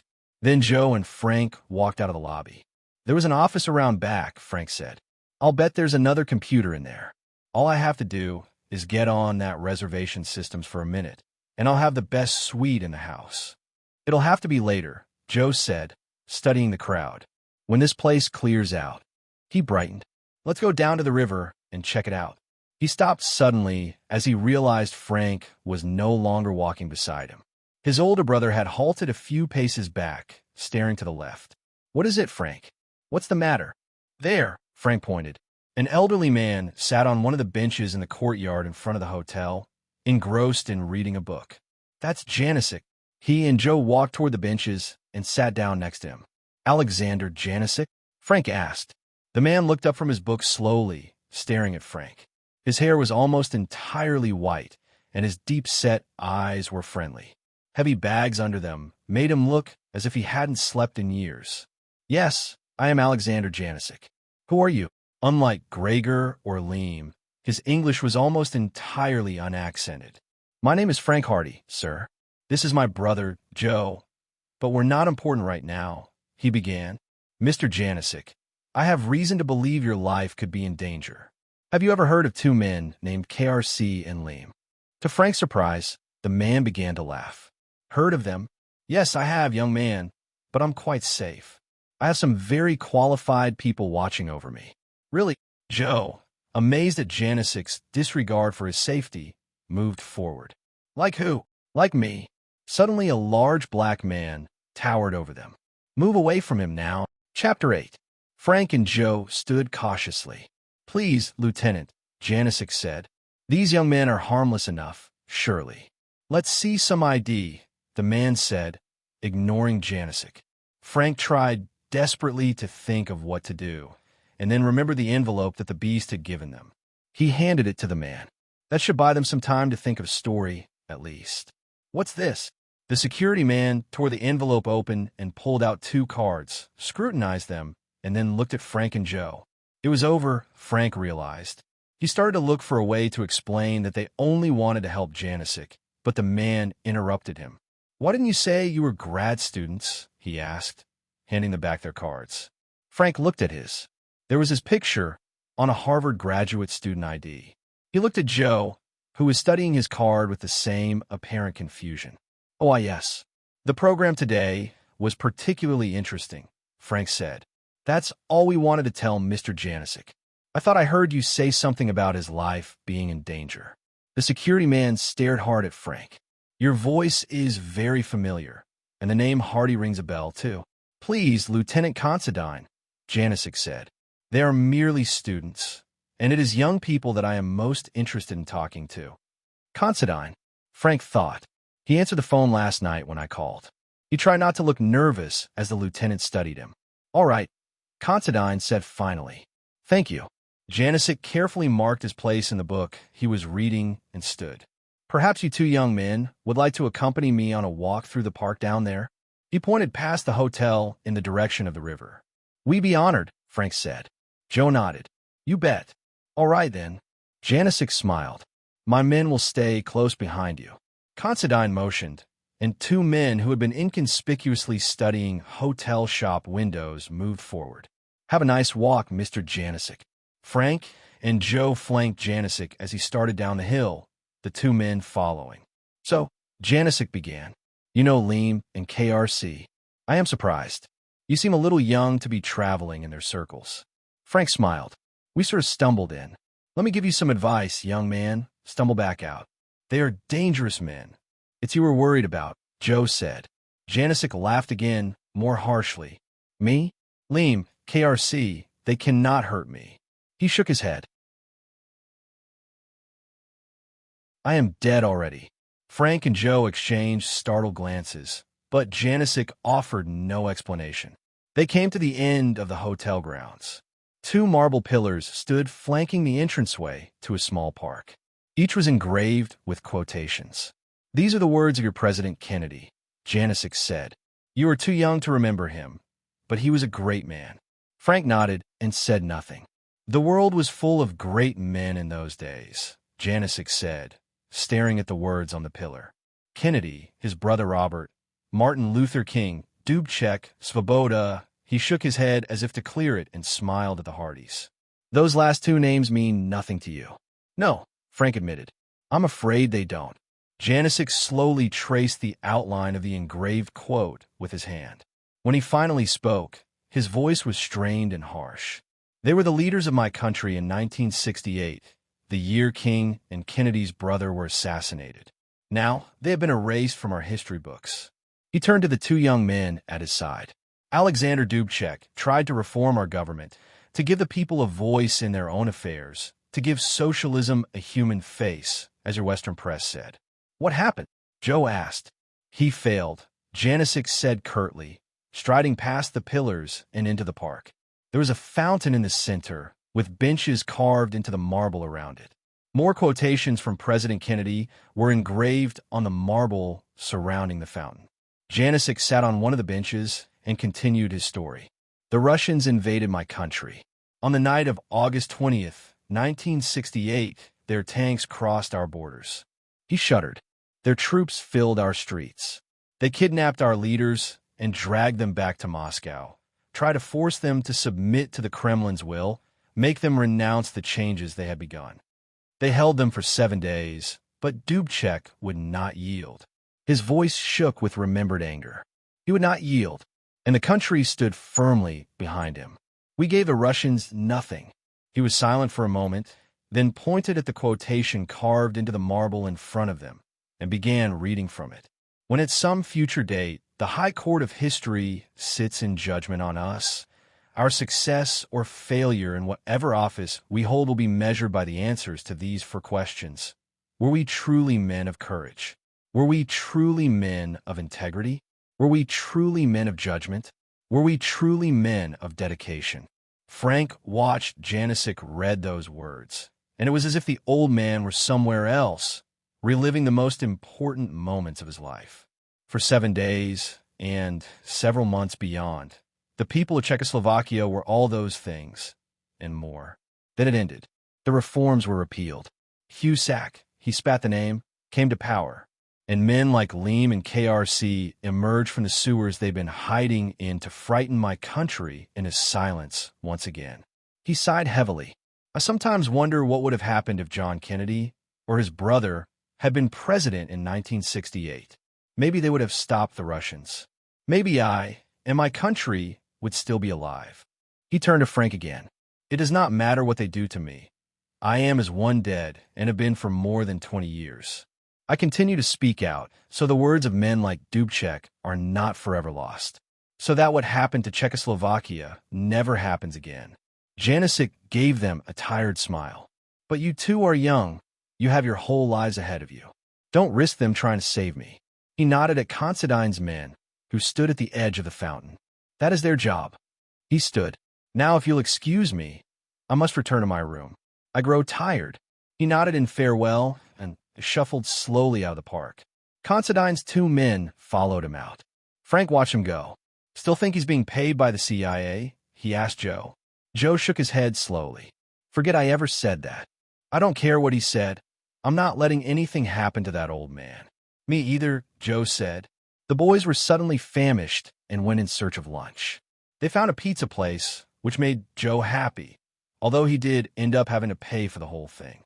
Didn't I buy dinner the other night, too? Joe asked. You did, said Frank. And don't think I don't appreciate it. Very funny, Joe said. I'm keeping track, you can bet on that. Frank didn't bother to point out that Joe had already spent most of the money they had for the entire week on hamburgers. When they returned to the Charles, it was mid-afternoon, and the lobby was much less crowded. The same young woman was on duty at the registration desk and smiled sadly when she saw them approaching. I'm afraid we're still all booked up, she said. I thought you might be, Joe said, but I really came back to ask you about that motel. I couldn't find it anywhere. Do you think you could show me where it is? He gave her his most charming smile. I'm sorry. I can't leave the desk, she said. I could watch it for you, Frank volunteered. If anyone comes, I'll direct them to one of the other registration clerks. Frank smiled at the long line of women identically dressed in blue suits. They all seemed to be enjoying a joke and weren't paying any attention to the boys. The young woman studied their faces carefully. All right, she said finally. Come on, she said to Joe. I'll point it out for you. Her place was at the end of the counter, and Frank stood and watched them walk out of the lobby. It was easier than he'd expected. He reached over with his left hand and idly logged on to the terminal. The women were still occupied with their stories, and Frank just appeared to be waiting for someone. First he found Janicek's room, and then he quickly discovered that the suites adjoining it on either side were being held empty. He logged on a reservation for himself and Joe in one of them. He finished in just a couple of seconds. It really is just up the road. I don't know how we could have missed it, Joe said. Then we're set, Frank said, nodding at Joe and picking up his bag. When they got outside, Joe turned to Frank. So, we're in, Frank said. He smiled. But we'll have to be very quiet. When their reservation clerk went on break, they simply approached one of the others and checked in. Easy enough, Joe said, tossing his bag on one of the two beds in their room. Now what? Now we try that reporter. The one who said she was going to get proof of Janicek's guilt. Jean Ikes, you said. Right, Frank said, picking up the phone. They put him through quickly when he called the newspaper, and he made an appointment to see her in an hour. Joe frowned. Shouldn't one of us stay and keep an eye on Janicek? He really made an impression on you, didn't he? No, Joe said defensively. I just don't like the idea of leaving him alone here without one of us watching him. I'm not too impressed with his police protection. Okay, Frank said, checking his watch. I'd better get going. You stay here. I'll go talk to Jean Ikes. He opened the door and checked the hall for any sign of Lieutenant Considine or his men. The coast was clear. And remember, he told Joe, be quiet. Their room had a TV, so Joe spent the next couple of hours switching back and forth between various programs. But there wasn't anything worth watching, so he eventually got bored and shut it off. He stood and crossed to the window. Outside, it was still bright daylight. He had a view of the courtyard in front of the hotel and the street beyond. Cambridge, like every other city he'd ever been in, had at least one problem in common with all other big cities: too many cars and not enough parking spaces. Right now, on the street below, Joe could see some kind of fight taking place over a space. A man stepped out of one car and leaned through the window of the other. Whatever he said to the driver made that car give up the fight for the space and speed away. Joe smiled. Then he looked closer. The car now pulling into the parking spot was the silver Mercedes that had shot at them 2 nights before. Chapter 9. Joe realized the driver had to be Gregor, and he watched the Mercedes for a moment, his mind racing. Should he warn Janicek? Or Considine? Where was Liam? Then he heard the sound of loud, angry voices coming from the room next door. He leaned up to the wall and pressed his ear against it. What threats you make? I will not be silenced. That was Janicek's voice, more passionate than it had sounded earlier in the park. Joe had a smile. Maybe Janicek thought he was dead to the world, but he sounded very much alive. Come, Alexander, be sensible. Joe knew that voice too. Liam, we do not require you to stop speaking entirely. All we ask is that you stop making these foolish speeches against our government and our friends, the Soviets. Nothing you can do will make me stop speaking against those invaders. Janicek said. Oh, Liam asked, let me show you this. There was the sound of furniture or something heavy being moved in the next room. Watch closely. Alexander Joe strained to hear, but was unable to make out what was happening. They had stopped talking completely. Then Janicek spoke again. This is not how it happened. Not at all. I met with them, yes, but I never took money. Liam laughed. A cruel, barking sound. Who is to say how it really happened? All that is important is that the television stations will have this tomorrow, unless you change your speech. Janicek's reply, when it came, was quiet and subdued. I need to think. Fine. I give you until this evening at 10. If I do not hear from you by then, I will release the tape to the TV stations. The sound of moving furniture came again. Goodbye, Alexander. Liam's voice was mocking. Joe heard Janicek's door open, then shut again. The tape? What was going on here? Joe moved from the wall to his door. He cracked it open to watch Liam walk slowly down the hall to the elevators, carrying a large suitcase. What could HM have shown Janicek that would make him think about changing his speech? Joe had to find out. He had to follow Liam. Grabbing his coat off the bed, Joe dashed into the hall. He raced down the 3 flights of stairs and outside into the courtyard. There was the Mercedes and Gregor. He itched for a chance to confront him, but Liam would be coming out of the elevator in a minute. He had to find a way to follow them. If only he had a car. Just then a young boy raced past on a skateboard, and Joe barreled after him. Hey kid, Joe yelled. The boy turned. I need to borrow your skateboard, he said. Borrow, the boy asked. He looked Joe up and down. Get real. I don't even know you. All right, Joe said. He saw Liam moving through the hotel lobby and turned his face away. I'll buy it from you. How much? The boy sized Joe up. I paid $100 for this skateboard, mister. $100? Joe's eyes widened. He didn't have that much on him. For a skateboard? The boy smiled at Joe. $100. Take it or leave it. Joe glanced around. Gregor had gotten out of the car to put Liam's bag in the trunk. Liam was sliding into the back seat. All I have is a 20, Joe said desperately. 20 to rent it. How about it? Rent it, the boy shouted indignantly. You trying to cheat me or something? At the curb, Gregor turned to see what was happening. His eyes met Joe's just before he reached into his coat. Duck, Joe yelled, throwing his arm across the kid and dropping to the sidewalk, putting himself between Gregor and the boy. Gregor pulled out his gun and fired. The bullet clanged off one of the courtyard benches. He'd used a silencer. A couple of people looked up, but no cause for alarm. Gregor fired again. Joe rolled behind a bench, still shielding the boy. The bullet slammed into the walkway, spraying them with chips of cement. This time someone saw. He's got a gun. A woman screamed.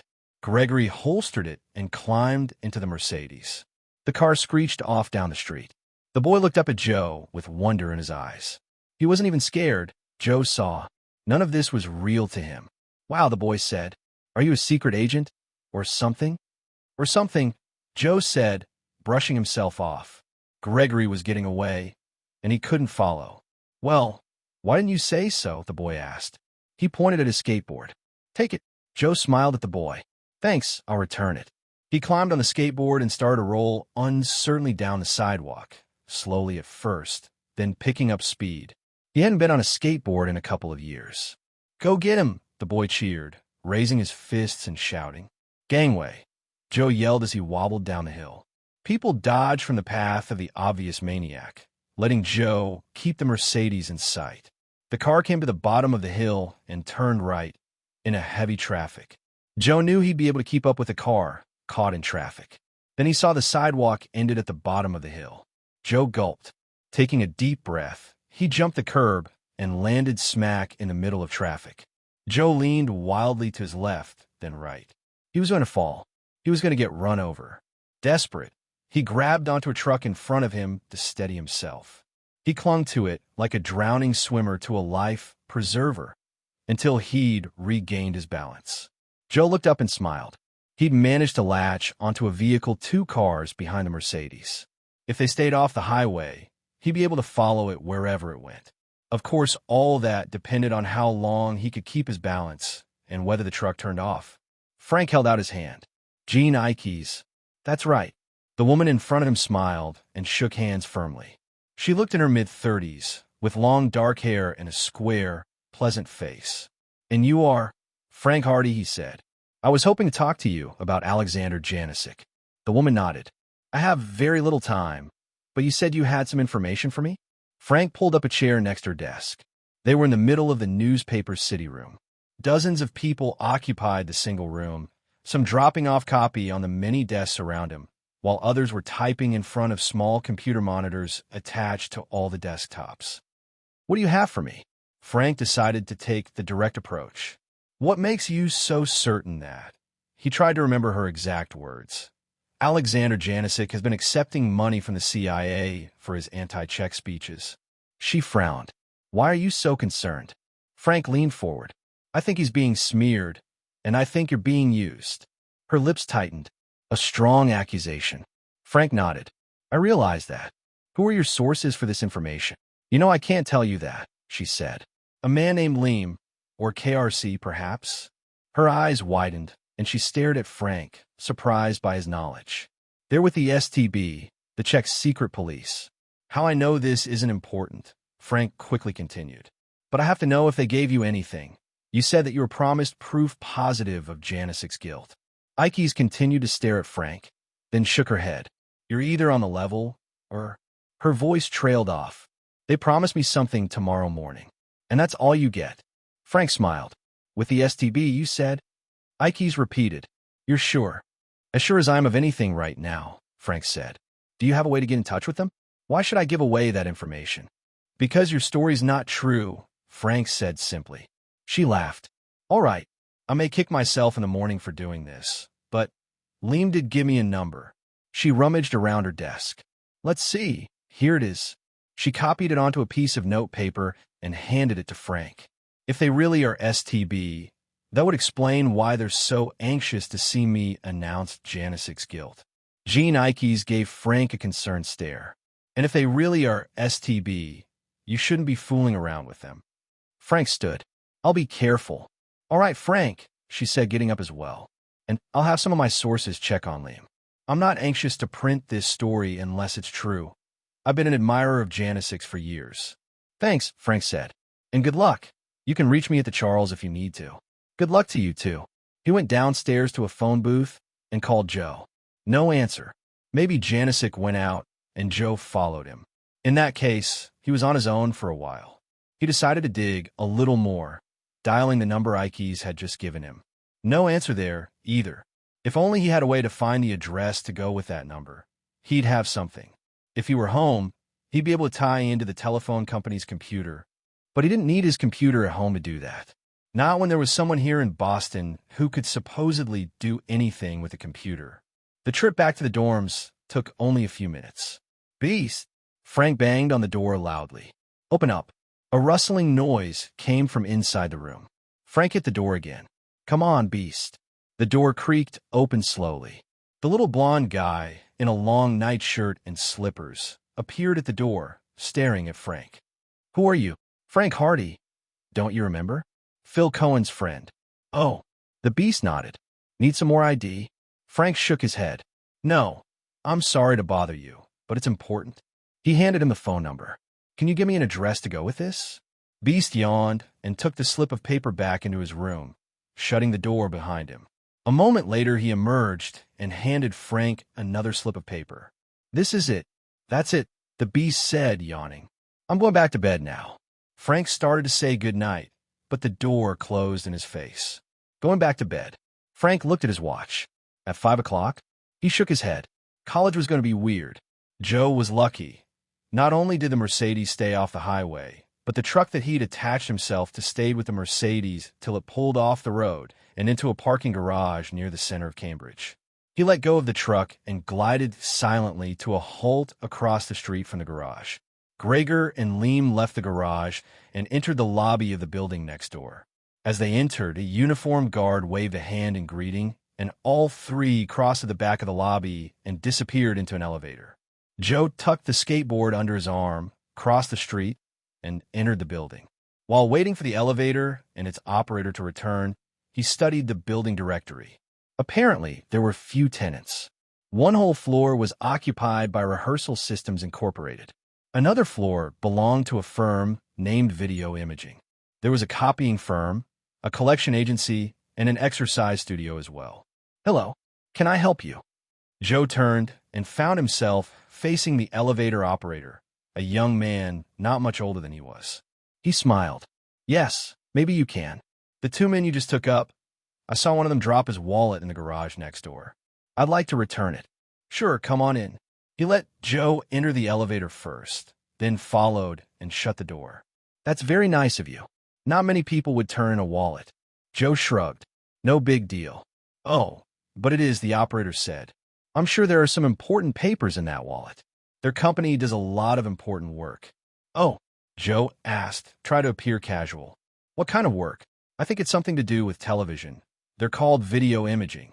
"Video Imaging," Joe repeated, keeping his voice calm. Their first real break.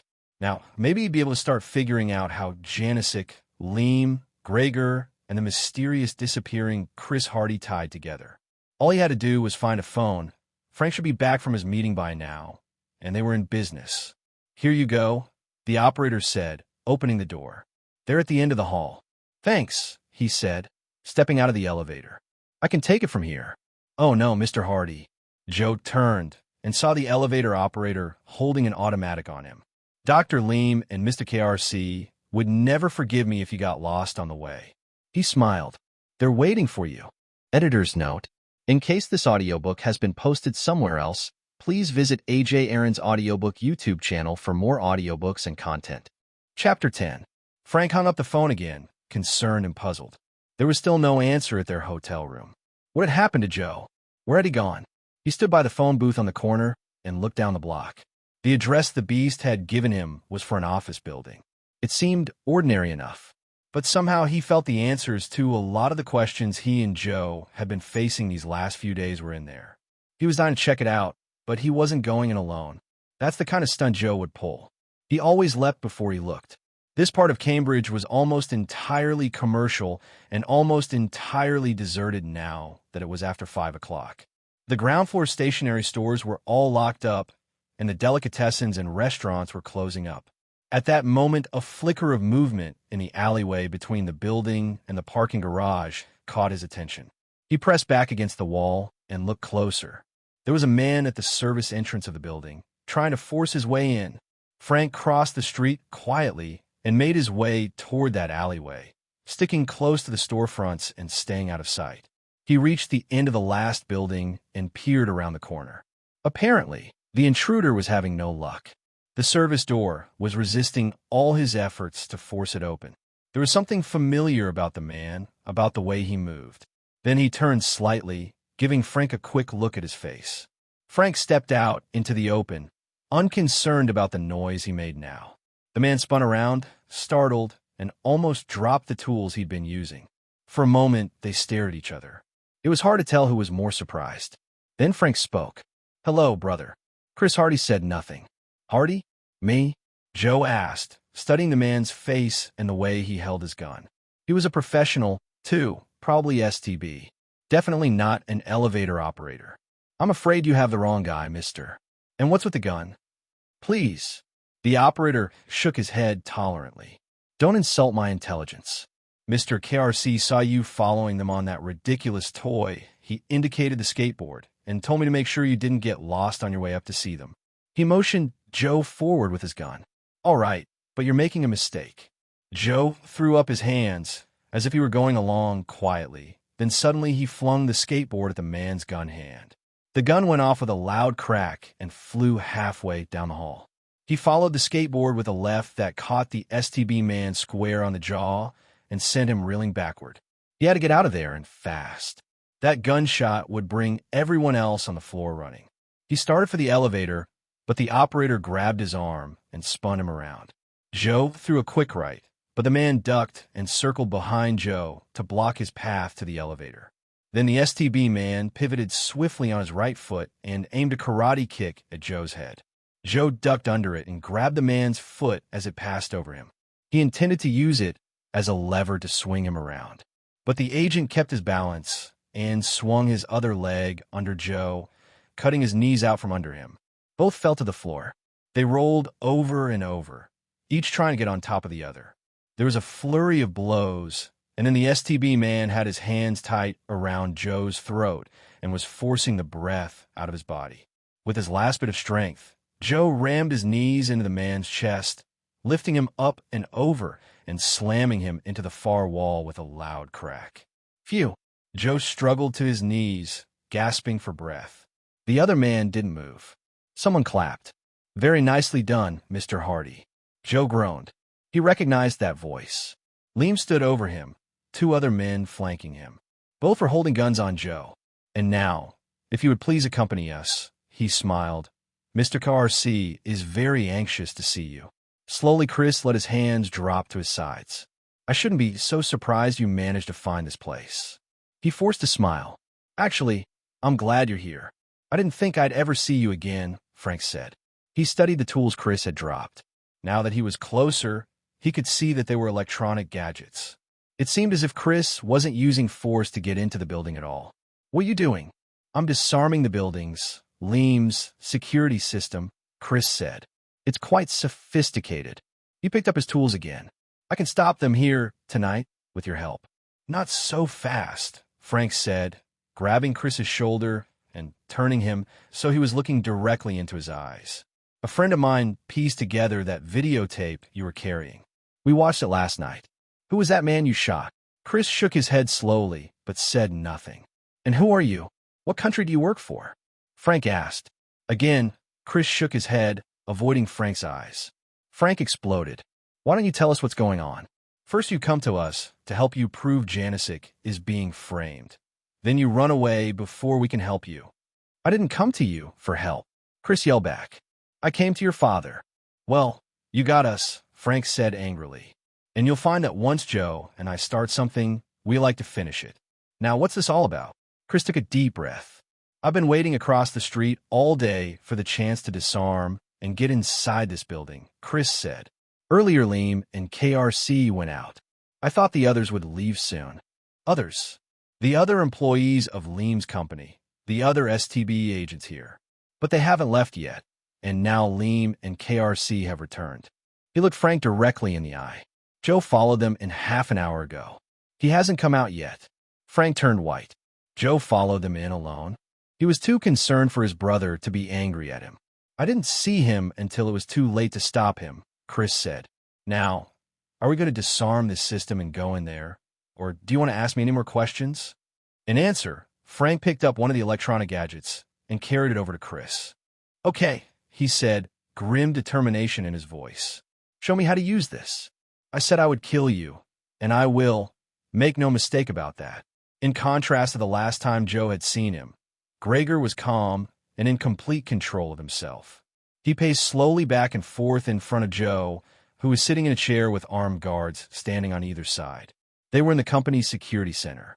A long console covered with television screens split the room in half.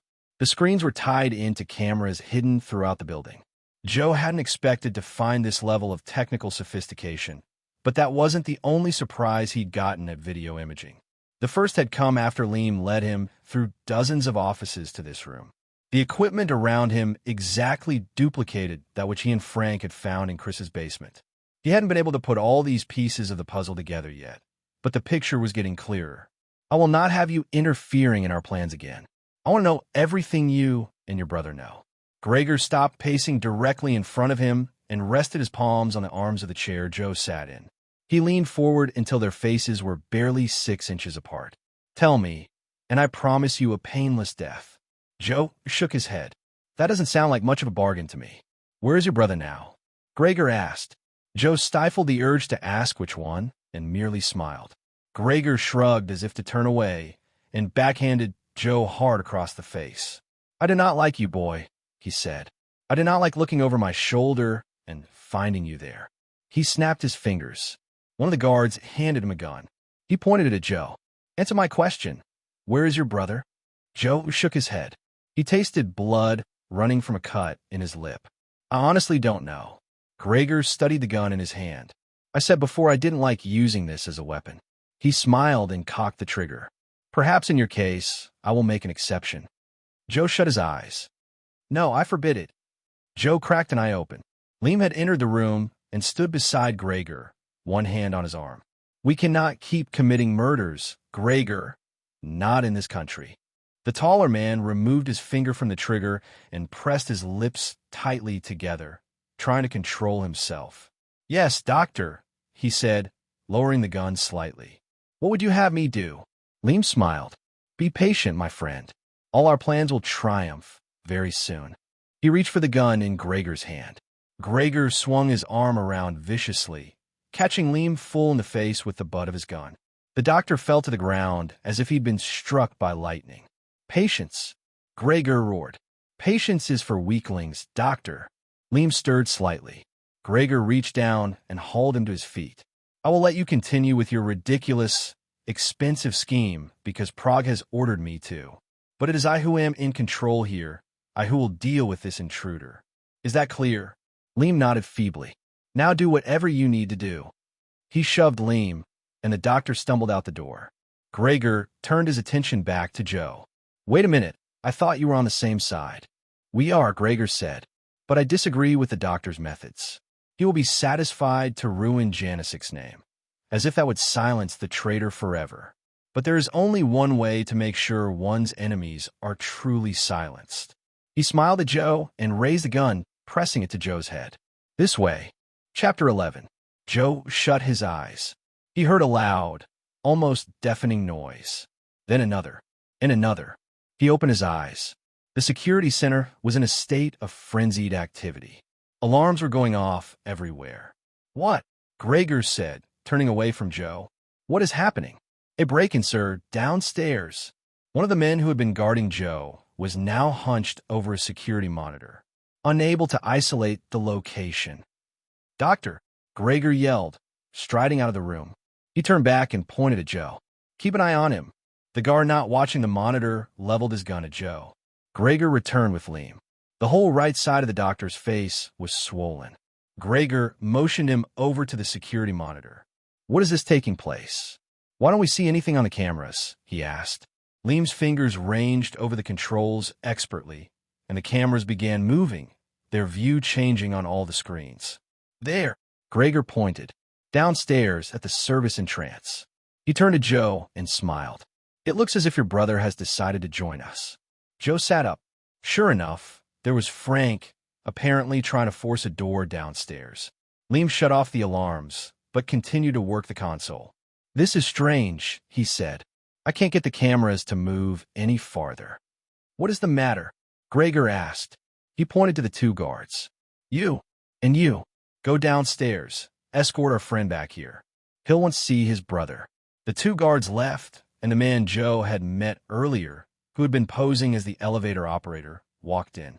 What is it, Ludwig? Gregor asked. The tapes, should I send them now, doctor? Ludwig asked Liam. Or do we wait till morning? Liam shrugged and said nothing. Doctor, Ludwig pressed. Send them now. It doesn't matter, Gregor said, smiling. One newspaper and 2 television stations, and they all think they have an exclusive. Yes, send it. Ludwig nodded and left. Something is wrong with this monitor, KRC. Liam insisted. Someone has tampered with it. Nonsense, doctor. Gregor came and stood by his side. I have been here the whole time. While they were talking, Joe made a move as if to stand up, and Gregor, still talking to Liam, shook his head. I wouldn't do that, Mr. Hardy, he said, pulling out his own gun again. You'll miss your last chance to see your brother breathing. Joe sat down, disgusted. How had Frank managed to find this place? And why was he breaking in alone? Why hadn't he brought along any backup? He shook his head. It didn't sound like Frank. It sounded like him. Gregor called his attention back to the monitor. I want you to watch this. On the screen, Frank, who had been attaching something to a cable running along the outside of the building, suddenly looked up from what he was doing. The two guards moved into the picture, guns held high. Frank raised his hands, and for a minute, he looked directly into the camera. Then the screen went dark. What has happened, Doctor? I don't know. Liam's voice was both angry and frustrated. I tell you, something is the matter with this machine. Gregor frowned. Perhaps, he said. We will wait till the guards return and run a check on the system. Gregor paced the floor anxiously, while Liam stood silently by the security console. 5 minutes had gone by. I do not understand this. Gregor said. Where are they? They should have been back long ago. Joe shrugged and said nothing, but inside he felt a tiny spark of hope flicker. Maybe somebody offered them a better job, Joe suggested. Gregor shot him an angry look and was about to say something. Then the alarms went off again. Another break-in, Liam said, studying the console, confusion in his voice. In 2 places at once. Gregor had punctured his self-confidence. His inability to make the security system work had clearly shattered it. Calm yourself, Doctor, Gregor said. Shut off the alarms and isolate the break-ins. He frowned at Joe. Clearly, your brother is a lot cleverer than you are. Somehow, he has managed to turn our security system against us. Liam complied with Gregor's orders. The break-in is again at the service entrance and our private staircase, he said. I will go myself, this time, Gregor said. He handed Liam his gun. Watch him. Do not leave this room. His brother may be leading us all on a wild goose chase. If I do not find him, I will return in 5 minutes. Wait, Liam said. What if you don't come back? Then you will be in charge again, Doctor. Gregor smiled. You can do what you like. As soon as Gregor left the room, Joe leaned forward in his chair. He's going to kill Janicek, Joe began. Shut up, Liam yelled. Do you think I don't know that? He raised his gun. Bring that chair over here. That's it. He positioned Joe against the wall, keeping the console with its rows of TV monitors between the two of them, so he could watch both. Now sit down and be quiet. Joe decided not to test Liam any further. Clearly, the man was on the verge of cracking up. Now that he couldn't see the monitor screen, he had no way of judging what was happening downstairs. He remained still in his chair, listening intently for any sound. 5 minutes passed quickly, and Liam grew more agitated, more concerned. What's happening out there? He slammed his hand down on the console. He turned to Joe. Where's everyone? He demanded. Here I am, Doctor. Both of them turned to see who had spoken. Chris stood framed in the doorway.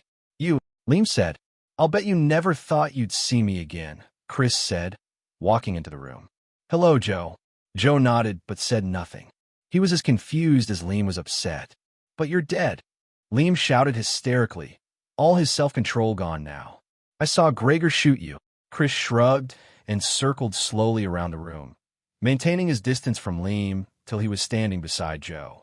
Here I am, he said, spreading his arms, alive and kicking. A wicked grin split the doctor's bruised face. Not for long, he said, raising his gun. Joe looked up at Chris, horrified. What was he doing? Why was he offering Liam such a perfect target? Chapter 12. A second later, Joe had his answer. A hand fell on Liam's shoulder. Ah, Gregor, Liam said excitedly without turning. See who I have found here? Now we can take care of all these Hardys at once. Sorry to disappoint you, Doctor. Liam turned. He barely had enough time to be surprised before a fist caught him hard on the chin, and he crumpled to the floor. Frank stood over him, rubbing his knuckles. That's for slugging me with that phone. Chris picked up Liam's fallen gun. Joe clapped Frank on the back. Nice work. He looked behind Frank. Anybody else coming? Frank shook his head. Just us. The two guards that came after us are downstairs, out of it. How'd you do it? He did it. Frank nodded toward Chris. He was planning to break in here and take on all of them single-handedly before I showed up. We triggered a few alarms, ambushed the guards that came. Frank shrugged. You saved my life, Joe said to Chris. I'm the one who put it in danger in the first place, Chris said. Joe grinned. Nobody's responsible for what I do but me. He aimed an accusing finger at Chris. But I still have a lot of questions for you. Chris smiled faintly and nodded. I know I haven't been completely honest with you, but I'm ready to give you the answers you need. Good, Joe said. Hey, Frank interrupted. Where's Gregor? Joe's face dropped. Gregor? He left after you set off the alarms the second time. He stared at Frank. He didn't go past you? Frank shook his head. Then where did he go? Chris asked. If you didn't pass him coming up from the service entrance, then he must have gone to the private staircase. I know where it is, Chris said. Come on. Frank and Joe followed him on a dead run back through the office till they came to a closed door. Chris tried the knob. He locked it behind him. Joe tightened his lips in frustration. He thought of Gregor on the other side of the door. Then he pushed Chris aside. Watch it. Chris turned to him. What are you doing? I said, watch it. Joe put his shoulder down and charged the door. The hinges groaned, and the wood around them cracked. Come on, Chris said, putting his hand on Joe's arm. Let's go around the other way. That door's solid. It's not going to give. Give me Liam's gun. I'll try shooting out the lock, Frank said, holding out his hand to Chris. Joe pushed Frank's hand down. One more time, he said. He charged the door again. The wood split on one side. Joe kicked hard, and the door fell to the floor with a loud crash. Let's go, he said, stepping over it. Behind the door was a short hallway leading to a set of stairs. Joe took the steps two at a time, expecting at any moment to find Gregor standing on one of the landings below him. But he reached the bottom of the staircase without an incident, Frank a step behind him. Now another door stood in front of him. Without breaking step, Joe kicked it open and found himself outside, looking into the parking garage. The space where the Mercedes had been was empty. He got away. Joe shook his head and looked at Chris and Frank. He's going to kill Janicek. Kill him. Frank grabbed his shoulders. Gregor and Liam had some kind of fight, Joe said. Gregor said Liam could continue with his plan, but the only sure way to keep Janicek quiet was to kill him. He turned to Frank again. And that's what he's going to do. Easy, Frank said. Lieutenant Considine is out at the hotel with a lot of other cops. Nothing's going to happen to Janicek. He thought for a moment. How did Liam plan to keep Janicek from speaking? I don't know, Joe said. Liam came to the hotel and showed Janicek something. Whatever was really shook him. Wait a minute. It must have been that tape they said they were sending. And I bet I know where they're sending it, Frank said. Joe nodded. Gene Ikes. Has to be. Frank turned. Chris, what do you know about? But Chris wasn't there. He's got a real bad habit of disappearing, Joe said. I don't believe this. Frank shook his head. Come on, he must still be inside. He and Joe raced back upstairs. At the entrance to the stairway, where Joe had knocked down the door, Frank stopped and picked something up off the floor. Liam's gun, he said and frowned. What? Joe asked. Why would he leave this? I don't know, Joe said angrily. Nothing he's done so far has made any sense. Frank shook his head slowly. I really thought Chris was going to level with us this time. Whose side is he on? His own, apparently, Joe said. Frank looked around the offices. Liam's gone, he said. We should have tied him up. How could we be so dumb? You know, this place has even more computer equipment than Chris's basement. That's obviously the link between Chris and Gregor and Liam. But what's it all mean? I don't know, Frank said. If we could get a look at that tape they sent Ikes, that might help us. Joe nodded, then slapped his forehead. Whoa, hold on a minute. He ducked into another room. When he came out, he grinned at Frank. Almost forgot my skateboard. Ikes seemed surprised to see Frank again so soon. After he introduced Joe, he told her why they'd come. We think whatever they sent you is the key to this whole case we're working on, he said. It might be some kind of setup or a frame, Joe added. She shook her head sadly. I don't think so. She put her hands on her desk and stood up, leaning on her fingertips. Well, you might as well watch it. You'll see it sometime soon. She led them down the hall into a small room that was empty except for a desk with a TV set and VCR and a few chairs. This came about an hour ago, she said, unlocking the top drawer and taking out a video cassette. The man who gave it to me asked me to call Liam if I had any questions.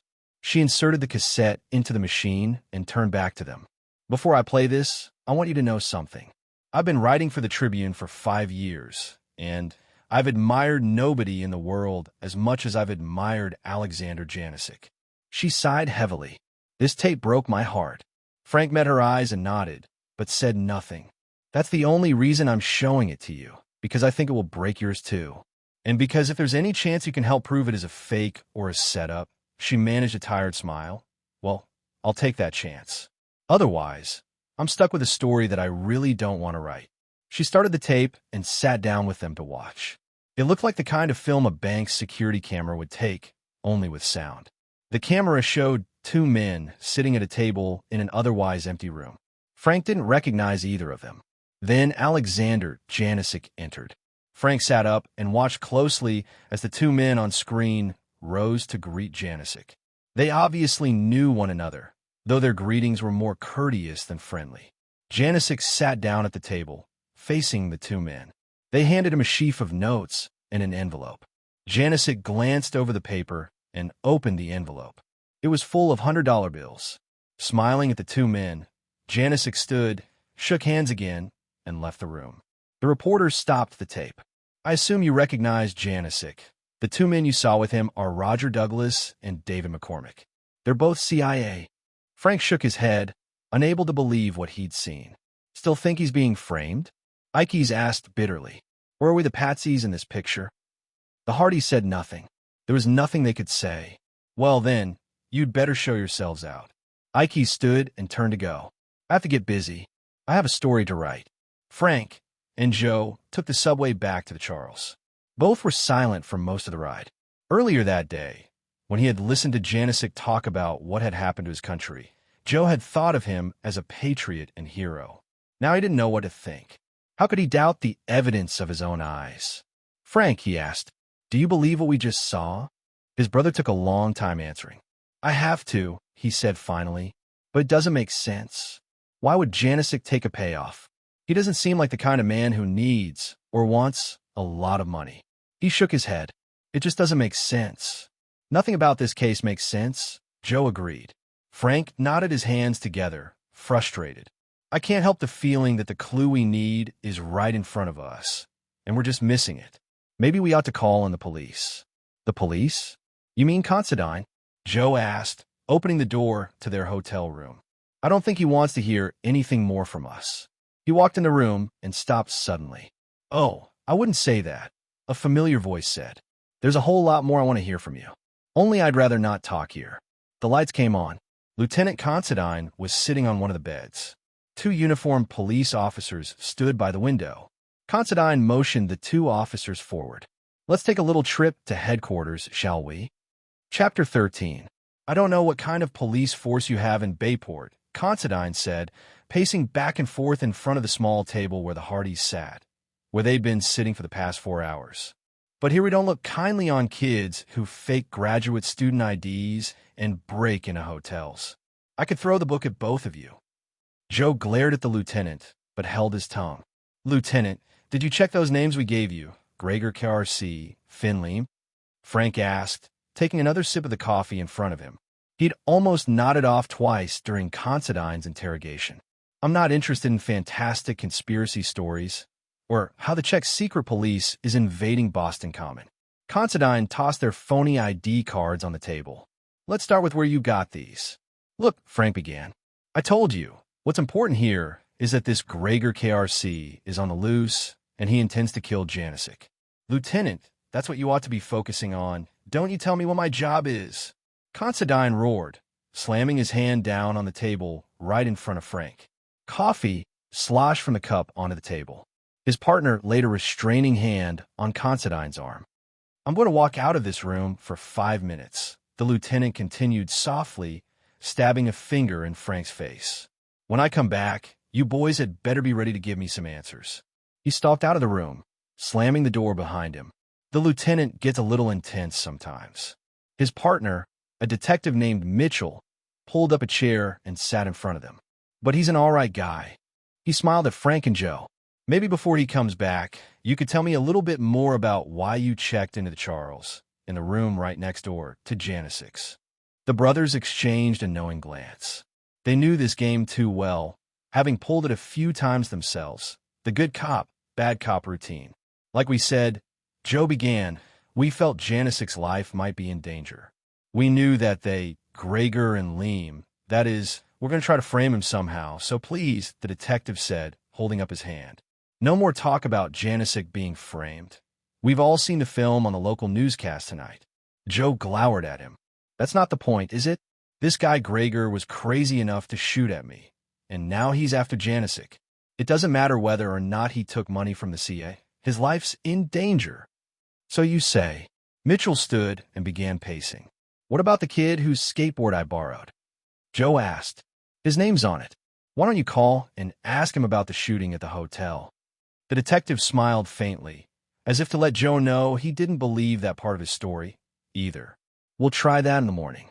For now, I'd like to go back to where you got these IDs. Hold it.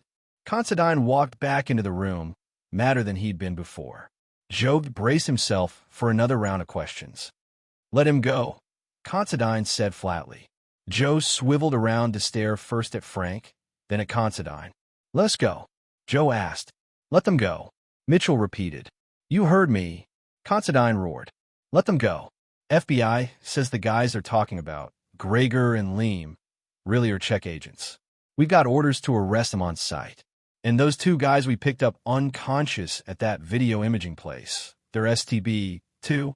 He turned to Frank and Joe. You must have some heavy friends in Washington, because they told us to let you walk. No questions asked. Frank tried to hide a smile. Friends in Washington meant one thing to him, the gray man and the network. Despite the trouble they often had working with America's most secret intelligence network, sometimes the connection proved useful. We'd be glad to stay and help you look for Leem and Gregor, Lieutenant, Frank said. We've seen them close up. Their pictures will be coming over the wire. I think we can manage without your help. Considine motioned behind them through the open door. A uniformed officer brought in 2 suitcases. I took the liberty of having your bags packed and brought here. Considine looked at his watch. The first plane leaves Logan at 7 this morning. Catch it. And I don't want to see you guys playing detective in my town again. Is that clear? Frank and Joe stood, but said nothing. Considine pulled the IDs the beast had given them out of their wallets. I'll keep these if you don't mind, even if you're not involved in the phony ID ring, like Washington says. I'd like them as little souvenirs. His grin vanished. Make sure these boys get on that plane, he told Mitchell. And then come see me. We have to beef up security for Janicek. He stalked out of the room. As Frank and Joe reached the airport, a newspaper truck was just pulling up. Frank watched bale after bale of newspapers hit the sidewalk. Hold on a minute, he said. Setting his suitcase down, he walked over and studied the headlines. Janicek took money from CA, they screamed. Janicek's picture ran next to the article, a shot the paper must have had on file. He was speaking in front of a crowd somewhere, and the photographer had caught him in mid-sentence, his mouth open, his hand waving as he strove to make some point. He looked exactly as he had the day before in the park, when he'd been speaking of freedom and great men. It says he's speaking anyway. Mitchell read the article over Frank's shoulder. You have to admire his guts. Frank took a deep breath. I do, he said. He turned away and picked up his suitcase again. Come on, let's board. I don't like running away from a case like this, Frank, Joe grumbled. We're not running, Joe, Frank said. The police know about Gregor and Leem now, and you heard Considine say they're beefing up security for Janicek's speech. We've done everything we can. We do anything else, and Considine will lock us up and throw away the key. Never mind what our friend in Washington says. Joe still wasn't convinced. What about Chris? He asked quietly. Frank shook his head. What about him? He's disappeared again, along with whatever proof he promised us of Janicek's innocence. If he wants to contact us, he knows where we are. He was tired, he was disillusioned, and he was hungry, and all he wanted to do right then was sleep. Wake me when we get to New York, he said, leaning back in his seat. The Hardys took a cab to their house from the airport and found a surprise waiting for them at home. Mom, Dad, you're home early, Frank said as he walked into the living room. And so are you, from what Callie told us, Fenton Hardy said. Fill me in on this Alexander Janicek case. I can't believe what the papers and TV stations are saying. It's even weirder than you've heard. Joe flopped down on the couch. He and Frank hadn't slept yet. Well, their father asked. Frank looked at Joe. Chris. Frank asked him. Joe nodded. Asked them. Chris. Their mother looked puzzled. Who's he? This is Chris. Frank took out the driver's license he'd been carrying around and handed it to his mother. Do you know him? She shook her head and passed it on to Fenton, who looked at it a little more closely. No, I don't know him, he said, reading the license. Hardy?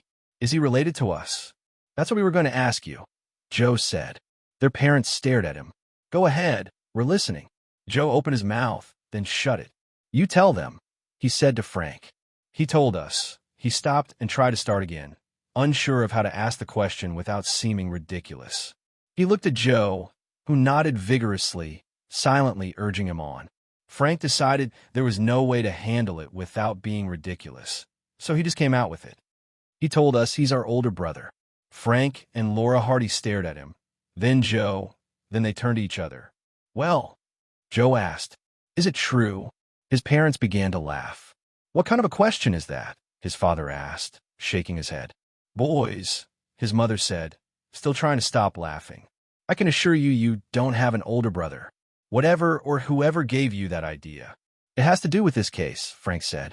He told them how he and Joe had met Chris down by the waterfront, how Chris had made a shocking claim, and how he'd known so much about their family. I saw his birth certificate. It's on file at City Hall. I also saw a school transcript. Frank, his father interrupted. All those things can be faked. You ought to know that better than anyone else. But how could he get onto the City Hall computer system? If you could, so could he, his father said firmly. It interests me, though, that he knew so much about us. I think it's important we find out who this young man really is. We've been trying to do that, Joe said. Only we haven't had much luck. There's something else about him, too, Frank said. The videotape. Right? Joe said, grabbing his father by the arm. Come watch this. If nothing else, at least you'll get a better look at him. They all followed Joe into the den, where their Aunt Gertrude, who had returned from her visit, was sitting quietly, reading. She glanced up from her book. What's all the fuss? Just a little confusion, Aunt Gertrude, Joe said. It has to do with our older brother. Oh, Aunt Gertrude began to read her book again. Then she frowned and looked up. What did you say? Frank inserted the videotape and started it up. He brought this with him when he came to meet us at the waterfront. Said it would help prove Janicek was innocent. They all settled down to watch the tape. What does it mean, DD insertion? Their father asked as the words appeared on the screen. We don't know, Frank said, shaking his head. When they came to the close-up of the young soldier, Frank froze the tape and turned to his parents. Does this help? Does he look at all familiar? Both shook their heads. I don't understand. Aunt Gertrude spoke up from her chair in the corner.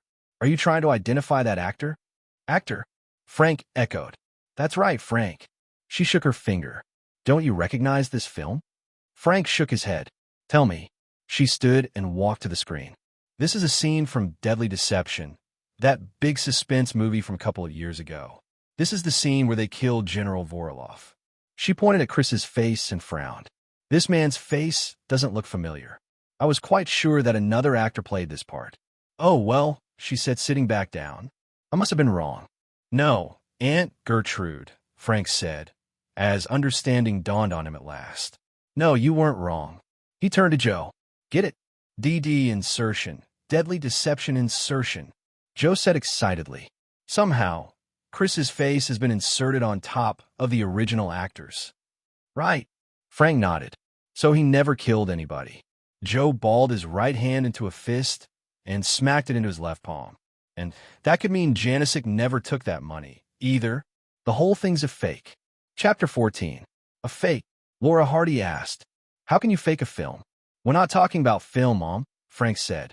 We're talking about videotape. It doesn't record pictures. It records data magnetically, like audio cassettes or computer disks. So Chris used all those computers to help KRC and Lee make this phony videotape. Joe asked. Right, Frank said. I'm afraid I still don't understand, their mother said. Frank sat down next to her. There's a piece of equipment called a photo imager. It breaks up any photo into little dots, like on a TV set, his mother said. Exactly, Frank nodded. Once you have an image broken and recorded, you can use a computer to move it around any way you want. It's how they colorize old black and white movies. He shook his head. The company was called Video Imaging, he said to himself. I should have seen it. Easy, Frank. His father put a hand on his shoulder. What you're talking about doesn't sound quite as simple as colorizing film. I didn't know things like this were possible. They sure are, Dad, he said. In a few years, this'll seem like kid stuff. The Deadly Deception tape must have just been a test. Making the videotape of Janicek taking the bribe, that was the real project. He shook his head. It must have taken them months, maybe even a year. They probably began with a real tape of Janicek meeting those two CIA guys, then changed it to smear him. And that must be where Chris came in. He worked with them to develop that tape, Joe said. So his proof of Janicek's innocence was the tape that he brought with him, showing what kind of image manipulation was possible. Frank was still angry at himself. I should have seen it. They've been doing this kind of thing on commercials for the last year or so. I'm starting to get lost, Fenton said. I want this whole story from the beginning. Come on. Frank and Joe followed their father into his study and laid out the whole story for him. When his sons had finished talking, Fenton Hardy stood. This Chris sounds like a very mixed-up young man, he said. He can't seem to make up his mind whose side he's on. Frank nodded. Once he found out the tape he'd helped put together was going to the press and TV stations, he just took off, I guess. Sounds like you don't really believe that, Frank. I don't know, Dad. Frank smiled for a second. I kind of like the guy. And last night, I thought he was going to stick with us. He may surprise you yet. Fenton Hardy frowned as he concentrated. Well, the first thing we have to do is get Janicek's name cleared. We can't just tell everyone the tape's a fake, though, Frank said. It will take some proof, probably even beyond the phony Deadly Deception tape. From what you told me, I'd say the best place to get that proof is in Boston. At that place you broke into, Video Imaging, his father said. Frank cleared his throat, glancing at Joe. Dad, we're not supposed to go back there. We had a sort of run-in with a police lieutenant. You left that part out of your story. Fenton Hardy raised an eyebrow. Never mind. One of the people I worked with on the force in New York is pretty important up there now. He should be able to smooth the way for us. Joe and Frank exchanged sheepish grins. Their father picked up the phone and dialed. Yes, I'll hold. He picked up a pencil and started tapping it absent-mindedly on his desk. We'll take the next shuttle up. Right, Dad, said Joe. He turned to Frank, whispering, I'd love to see the look on Considine's face when he sees us again. Frank nodded, grinning. They're putting me through. We'll have this cleared up in a minute, their father said, leaning back in his chair. Ah, yes. Can you get me Ben Considine's office, please? Joe's mouth dropped open. Ben, Fenton Hardy here. Yes, it has been a long time.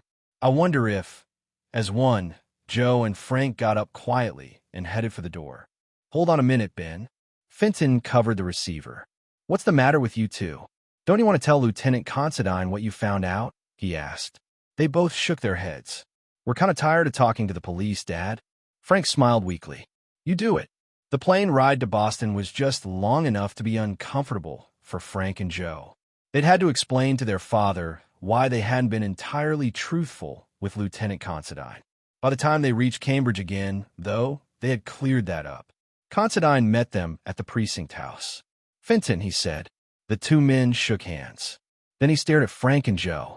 I knew that name was familiar, he said, scowling at them. Then he broke into a smile. You kids remind me of myself when I was younger. Real troublemakers, he said, turning to Fenton Hardy. Like when we were on the force in New York, Fenton, right? Not quite, Fenton Hardy said. We always worked with our superior officers, not against them. Frank and Joe knew those words were meant for them, a not-so-subtle reminder that if they wanted to be detectives, they had to learn to cooperate with the law. Frank moved the subject to more comfortable territory.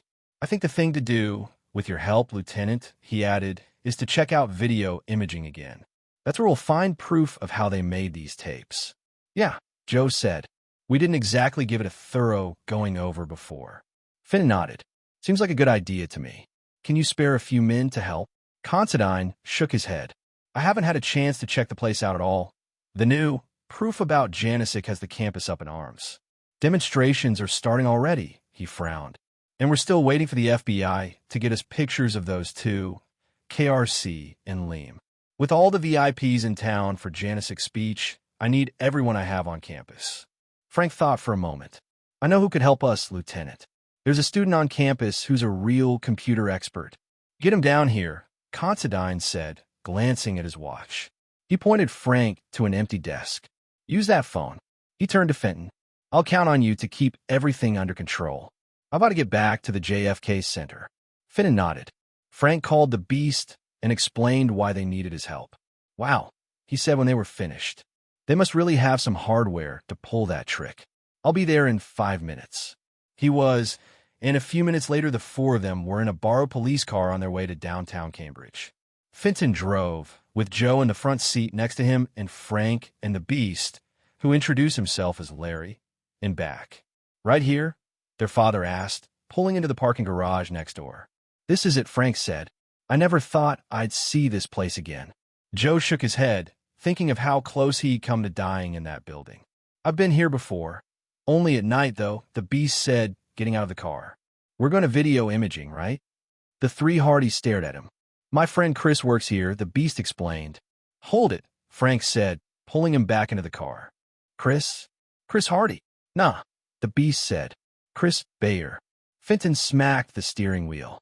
Chris Bayer, he said. Of course. You know him, Dad? I did. He turned and faced his sons. Chris is the son of a man I knew years back. Walter Bayer, a key witness in a mob case we were prosecuting in New York. His testimony helped put a big mob boss behind bars. Tom Luther? Joe asked. He remembered his father talking about the case a long time ago. Tom Luther. Fenton nodded. His people killed Walter and his wife. Chris was about 5 or 6 at the time, but he'd seen the murder, so the mob was after him. He shook his head. When Laura and I heard about it, we took Chris in. It was only for half a year, and we had to keep it quiet. We were always afraid they'd track Chris down and kill him, too. No wonder you didn't recognize his picture, Joe said. It's been a long time, Fenton said. Then the FBI decided he'd be safer if they moved him to another city, under the Witness Protection Program. He took a deep breath. It really shook your mother up when they took him away. Such a little boy being sent somewhere to new parents where he didn't know anyone. Frank dug Chris's license out of his pocket and showed it to the Beast. Is this the guy? That's him, the Beast said. He took the license from Frank and looked at it. Excellent forgery.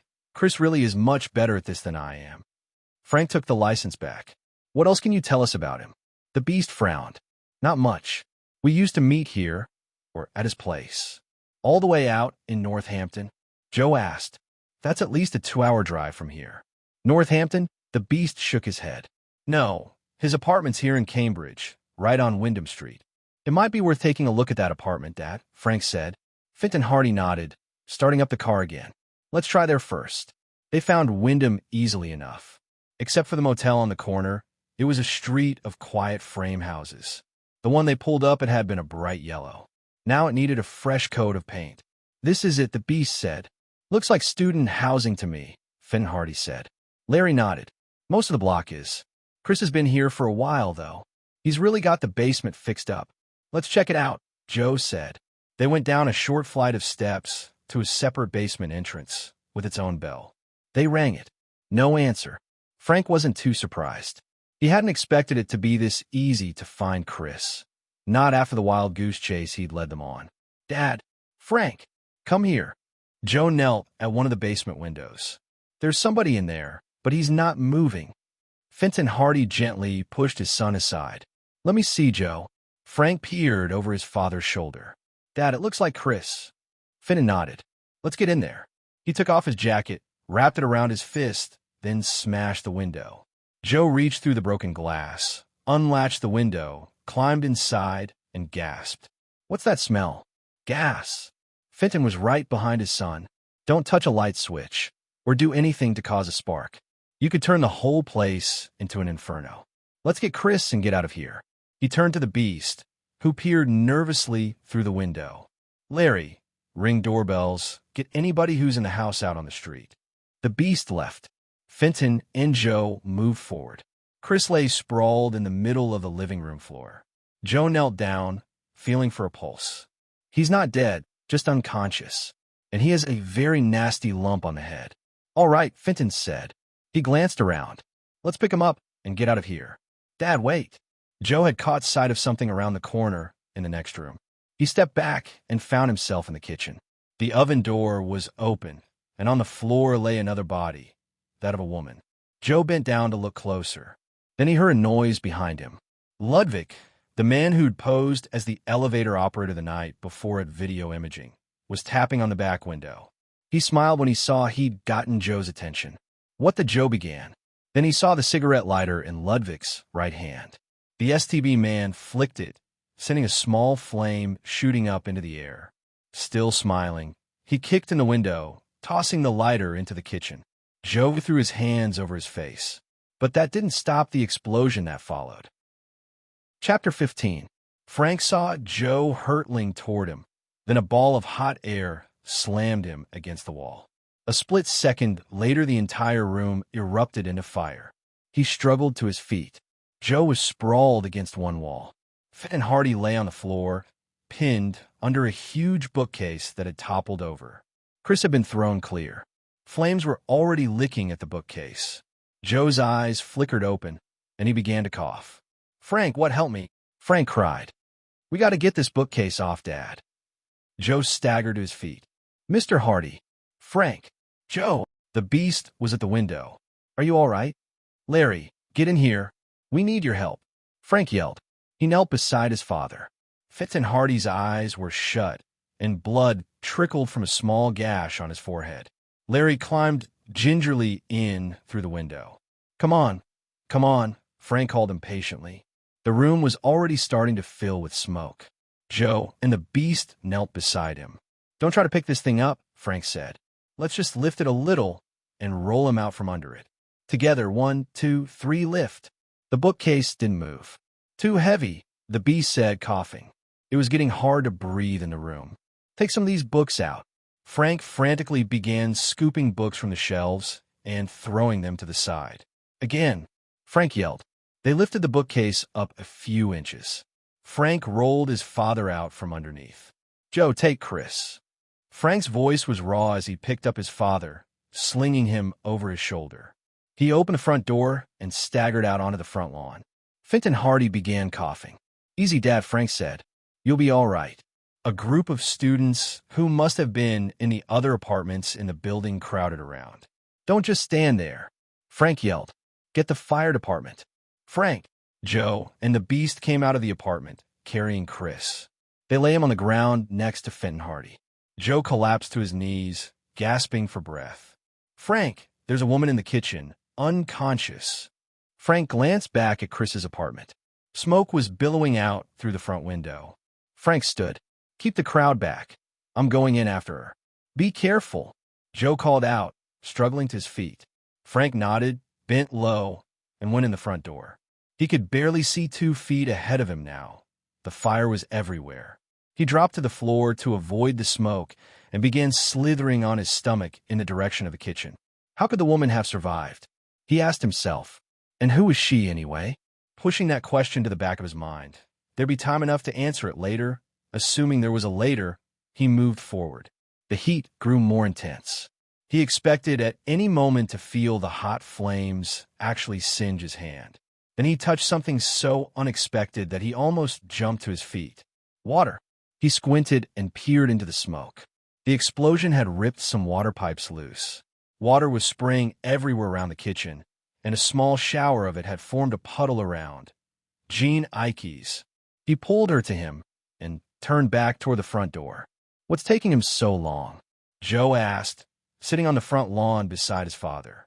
Chris had yet to stir, but his father had come around a few seconds ago and immediately started coughing.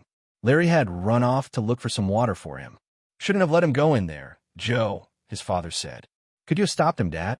Joe asked. You know how hard it is to get Frank to change his mind once he's got it set on something. Joe spoke lightly, but he was worried. Frank had been gone almost a minute. The whole house was on fire now, flames and smoke billowing out of every window. I'm going in there after him, Dad, Joe said. No, wait, his father said, holding up his hand. They heard sirens in the distance. and a few seconds later, a fire engine roared to a stop in front of the house. "About time," Joe said. "Come on," he yelled, rushing up to the firemen. "My brother's still in there." "All right," one said. He waved to the men behind him. "Let's go." Suddenly, there was a huge roar behind them, like a clap of thunder. Joe turned. The building shuddered and leaned to one side. "The crossbeams are giving way," the fireman in charge shouted. The house shuddered again and collapsed forward. "Everybody back. Frank!" Joe yelled and started toward the house. "Easy, kid." The fireman grabbed his shoulder. "Nobody could have survived that." "No," Joe shouted, struggling free of the fireman's grasp. "Let me go." He shoved the fireman aside and moved forward. "I appreciate the thought, but there's no one in there to save Joe." He turned. Frank stood behind him, holding Ikes in his arms. "We had to go out the back," Frank said. "The flames cut us off." He smiled. "It's nice to know you care, though." "It's not just that," Joe replied, trying hard not to let his relief show through. "You still owe me for the pizza." "I thought you were headed for video imaging," Considine said, handing Finn and Hardy a bandage. The lieutenant had come as soon as he'd heard the report of the fire, and who was involved, over his radio. "We were," Fenton said, wrapping it around his hand. But something else came up. He filled Considine in. "So now we got to look out for this Ludwig guy, too," he said. He turned back to Frank and Joe. They were sitting on the street curb beside Chris, who had finally come around. An ambulance crew had arrived and had passed out bandages and oxygen to those who had been in the fire. They were still attending to Ikes, but it looked as if she was going to be all right, too. "How's your friend, boys?" "I'm all right, Lieutenant," Chris said. "He's been filling in some of the missing pieces to the story," Frank explained. "Last night at video imaging," Chris continued, "I started to follow you down the stairs. Then someone smashed something over my head. The next thing I knew, I was in my own apartment with Gregor bending over me." Frank smiled. "I knew you didn't run out on us." Their father came and stood over the three of them. "Hello, Chris," he said. "Hello, Mr. Hardy," Chris replied. "It's been a long time." Finn nodded. "I guess I've made an awful mess of things, haven't I?" Chris stared at the street in front of him. "Nothing we can't fix, I hope," Finnan replied. "But how did you get mixed up with KRC and Liam in the first place?" "They came to me," Chris said, finally raising his gaze to meet Finn Hardy's. "You see, I was doing some things for some friends of mine at school." He glanced over quickly at the Beast, who glanced quickly at Frank and Joe. "The phony ID ring," Considine grumbled. "I want to talk to you some more about this, young man. You have a lot of people on campus very upset. I hear there may be someone else involved in this as well, Larry," he said to the Beast. Larry gulped. Chris continued his story. "Liam heard about what I was doing with the Imager, I guess, and came to me to help him with this project he was starting. It was an incredible opportunity. They had a lot of money backing them up. I worked for almost a year with that crazy spy film, Deadly Deception," Joe said. "Right, and when that came out so well, Liam said they were going to do something else using the techniques I developed, and if I didn't help, they'd turn me into the police for the phony ID stuff I'd done." "What made you decide to stop them?" Frank asked. Seeing Janicek speak, Chris said. "I know it sounds corny, but," Joe smiled. "It doesn't sound corny at all. Why were you pretending to be our brother?" Frank asked. Chris shrugged. "That's an idea I've been using for a while. I did up the driver's license, the City Hall documents to show how much could be done. I guess I'd always had a secret wish that—" He looked up at Finn Hardy. "Well, that—" "I understand," Fenton said, laying a hand on his shoulder. "But why'd you run away that first night?" Frank asked. "Because I didn't want to see you get killed. Your parents." He swallowed. "The time I spent with them, I just couldn't bear to be responsible if anything happened to you for what it would have done to them." He smiled weakly. "So that's it. The whole story, all right, Chris," Fenton said. "You'd better rest now." He turned to Considine. "Where's Janicek now?" "He's speaking with a group of reporters, just the local press and TV people." "Wait a minute," Frank said. "Gene Ikes is with the Tribune." "Yeah, that's right," Considine said. "Gene Ikes. I checked his credentials myself before we allowed him to enter the room with Janicek." "No," Frank said, a sudden chill running down his back. "You don't understand." He pointed at the woman who lay unconscious on the stretcher. "That's Gene Ikes." Chapter 16. Considine stared for a moment. Then who's with oh no? His eyes widened. Oh yes, Frank said. Gregor. It has to be. He described the man. That's him, Considine agreed. But how could? Joe jerked a thumb at Chris. Considine snapped his fingers. That's why he brought me here, Chris realized. He must have used the equipment in my other apartment to fake her press card. And that's why she was here, Frank said. So she'd be out of the way. He looked up at Considine. He means to kill Janicek, Lieutenant. Considine got on the police radio. Give me Mitchell. He's at the JFK Center Symposium. And I mean now. He turned back to the Hardys. All of you, Chris, Frank, Joe, that includes you, get in my car. I want you there to help us identify him and the other men. The three nodded and hopped in the back seat. Their father got in the front on the passenger side. Larry was sent home in a squad car. Mitchell, this is Considine. Don't talk, just listen. Stay close to Janicek. Got that? One of the reporters, there is the guy we want. He's going by the name Gene Ikes. I'll be there in 5 minutes. He replaced the handset and climbed in the front seat. Fasten your seatbelts, boys, he said, switching on the siren. Considine slammed the car into gear, leaving behind the firemen to fight the still smoldering blaze. When they arrived, the JFK Center was chaos. Demonstrators surrounded the entire complex, brought there by the news that Janicek was a CIA plant. If only they knew the truth, Joe said as they pulled up across the street. They'll find out soon enough, Considine said, getting out of the car. That isn't going to help us right now, unfortunately. We're going to have to go through them to get to Janicek. He forced a path through the demonstrators, and they followed in his wake. Frank hoped the walls of the lecture hall inside were thick enough so that Janicek couldn't hear what the demonstrators were saying about him. Finally, they reached the door to the library lecture hall complex. A guard waved them in, holding back the fringes of the crowd. They're in the reception hall upstairs. Second door on your left, Lieutenant. Thanks, Johnson. Considine clapped the man on the shoulder and led them up the stairs. Inside the hall, they found Janicek mingling with reporters and other members of the symposium. Considine's partner Mitchell stood quietly at his side. There was a small podium set up at the far end of the room, where Janicek would take questions from the press later. I don't see KRC, Considine said, frowning. Are any of the others here? Frank looked the room over. It was almost as crowded in there as it had been outside. He shook his head, as did Joe and Chris. No sign of them, Lieutenant, Frank said, speaking for all three of them. Stick close to Janicek, then. He motioned to Finn and Hardy, and the two of them went off to check the hall. Janicek smiled when he caught sight of the Hardys. Frank and Joe, he said, shaking hands with each of them enthusiastically.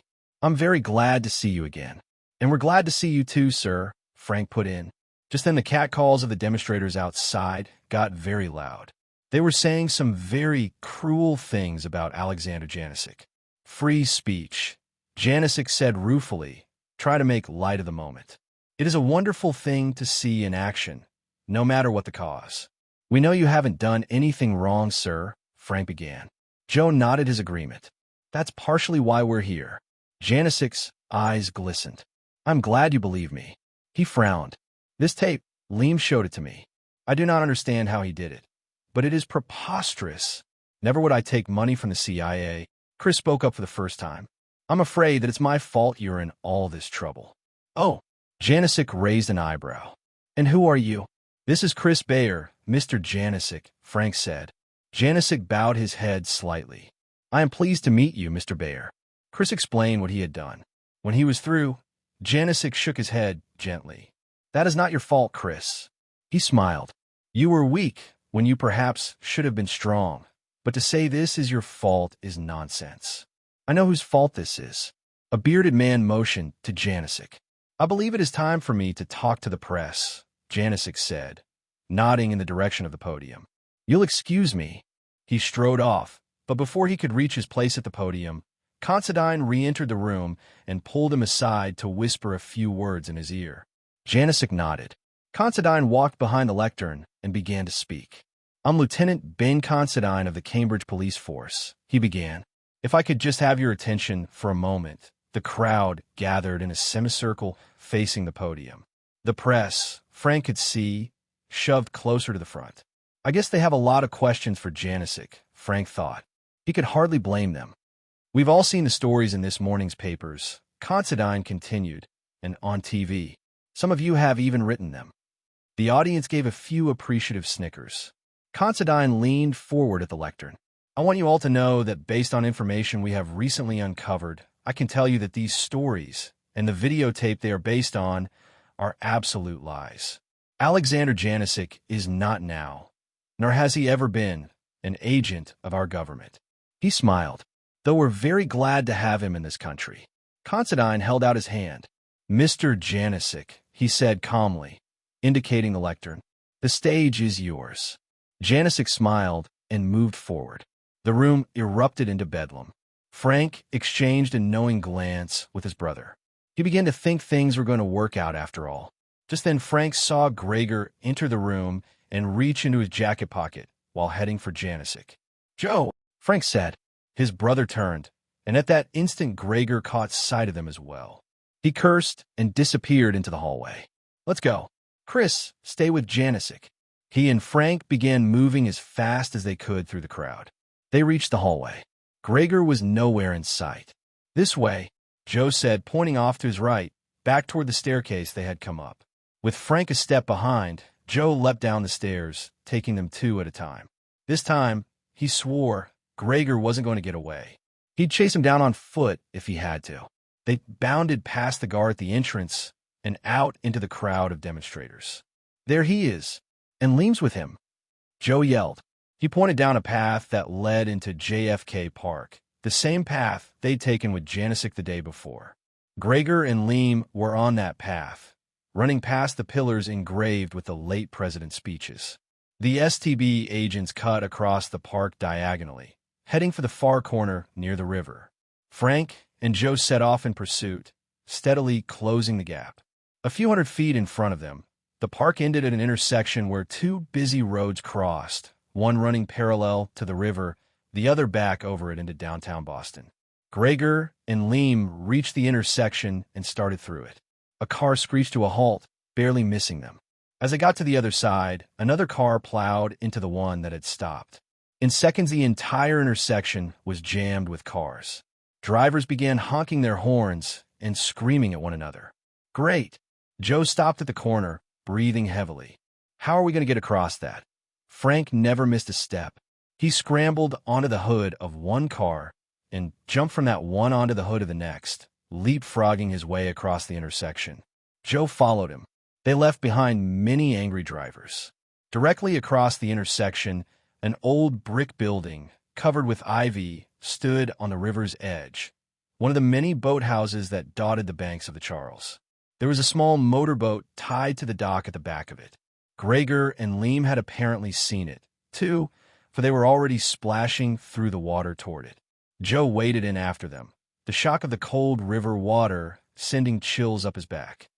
Hey, what are you doing? You can't take that boat.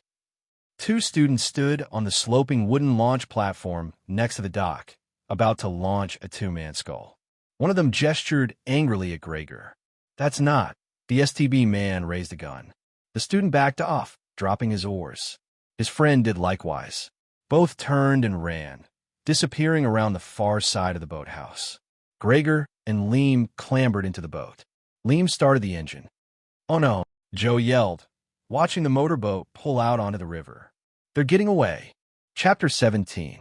Maybe not, Frank said. He picked up the skull the students had set down and dragged it to the water. Come on. Joe shook his head. Are you crazy? We'll never catch them in that. At least we can keep them in sight, Frank said. Joe shrugged and picked up a single set of oars. Frank settled himself in the back of the boat, and Joe took the front, slowly at first, then picking up speed as they synchronized their rowing motion. They moved out on the river. But their best speed was nowhere near fast enough. The motorboat was rapidly pulling away. They won't get far, one of the students who had dropped the small skull shouted from the dock. The gas tank's almost empty. Sure enough, up ahead on the river the motorboat had slowed, and as they watched, stopped. Frank and Joe resumed their own efforts with redoubled speed and rapidly closed on them. Gregor raised his gun when he saw them coming. Taking careful aim, he squeezed off a shot. The bullet buried itself in the hull of the Hardy's boat. Their skull shot past the stopped STB men. Joe raised his oar and swung it, knocking the gun out of Gregor's hands. It went spinning into the river. Liam sat motionless in the small motorboat, holding another gun on his lap. "What are you waiting for, fool?" Gregor shouted. "Shoot them." "Shoot." "No, Gregor." Liam dropped his gun into the bottom of the boat. He raised his hands. "The time for running, for fighting, is over." With an inarticulate cry, Gregor bent over and snatched the gun Liam had dropped. Joe leapt across the water into the motorboat and onto Gregor. As the two wrestled for control of the gun, they pitched into the water. Wading into the water had been a bracing shock, but diving in was as if a cold fist had suddenly clenched tight around his heart, driving the breath from his body. Joe surfaced, gasping for air. Gregor was swimming for shore. Thrusting aside any exhaustion he felt, Joe set out after him. He'd sworn it. This time Gregor wasn't getting away. Behind him, Frank struggled to get the skull moving again with one oar. Joe heard him yelling something, but it didn't matter. He had to catch Gregor. He reached the riverbank and dragged himself onto the shore. Gregor was barely 50 feet ahead of him. He put on a burst of speed. Gregor turned and saw him coming. There was a hint of fear in the man's eyes. At that instant, Joe knew he was going to catch him. Gregor stopped running halfway up the hill between the JFK Center and the Hotel Charles, right beside the construction pit. He turned to face Joe. "Hardy," he said, breathing heavily. Joe approached to within 10 feet of him and stopped. "You have been a source of great annoyance to me." "My pleasure," Joe said. Gregor shook his head. "Still you make jokes." "Good." He reached down and pulled a knife out of his boot. "You will die laughing then." He moved forward, brandishing the knife like an expert. Joe stepped back quickly, his eyes tracking Gregor's wrist. If his concentration slipped for even a second, the knife would be in him. "No jokes now," Gregor taunted, circling him. "What kind would you like to hear?" Joe asked warily. Gregor lunged forward. At the last possible second, Joe dodged. As Gregor passed him, he pushed the STB man into the wooden fence around the construction pit. With a loud crack, the flimsy wood gave way. Gregor went tumbling down into the construction area itself. Joe jumped down after him, tumbling head over heels. He came to a stop and scrambled to his feet. A 2x4 missed his head by inches. Gregor must have lost his knife when he fell into the pit, but he'd found something to replace it quickly enough. Building materials littered the floor of the pit, many of them lethal-looking. Gregor had wasted no time in choosing another weapon. The STB man laughed and swung the beam around again. This time it caught Joe full in the chest, and he was slammed to the ground. He lay there stunned, unable for a moment to breathe or even to think. "Huh." Gregor hovered over him, raising his improvised club high over his head, his face twisted with anger and pleasure. "Now, Hardy, I am rid of you forever." He brought the beam crashing down. Chapter 18. Joe rolled to his side. The beam missed him by inches, raising a cloud of dust as it smashed into the ground. Gregor raised it again and brought it down, and again Joe rolled out of harm's way. This time, as he rolled over, Joe snatched up a handful of dirt and flung it in Gregor's eyes. Blinded, Gregor staggered backward. Joe scrambled to his feet and kicked out, knocking the beam from the agent's hand. He followed through with a right to the jaw that sent the STB man stumbling into a pile of cinder blocks. Gregor wiped dirt from his eyes. He grabbed a cinder block off the pile next to him, hurling it at Joe, who barely managed to dodge. "Don't play caveman." Joe taunted him. "Show me some secret agent tricks." Gregor snarled and picked up another cinder block. He threw this one even harder. Joe stepped quickly to his right. The block whistled by and grazed him lightly on the side of the leg. He fell to the ground as if he'd been shot. With an awful smile, Gregor picked up another cinder block and moved toward him.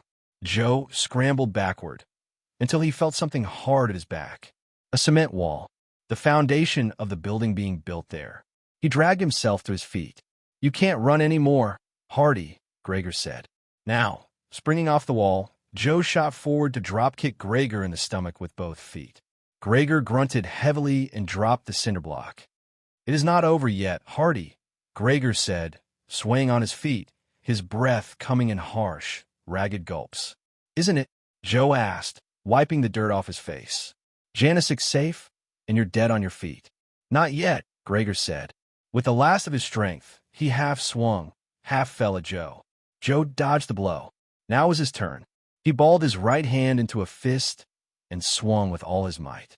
His knuckles connected with Gregor's jaw with a satisfying crack, and Gregor toppled to the ground like a fallen tree. Joe stood over him, breathing heavily. He was covered with dirt. His jacket was torn, and his body ached all over, but he felt pretty good. "Joe!" He turned. Frank was standing above him, looking down into the construction pit. "Everything all right down there?" His brother called down. "Under control," Joe called back. "You could have waited for me, you know," Frank said accusingly.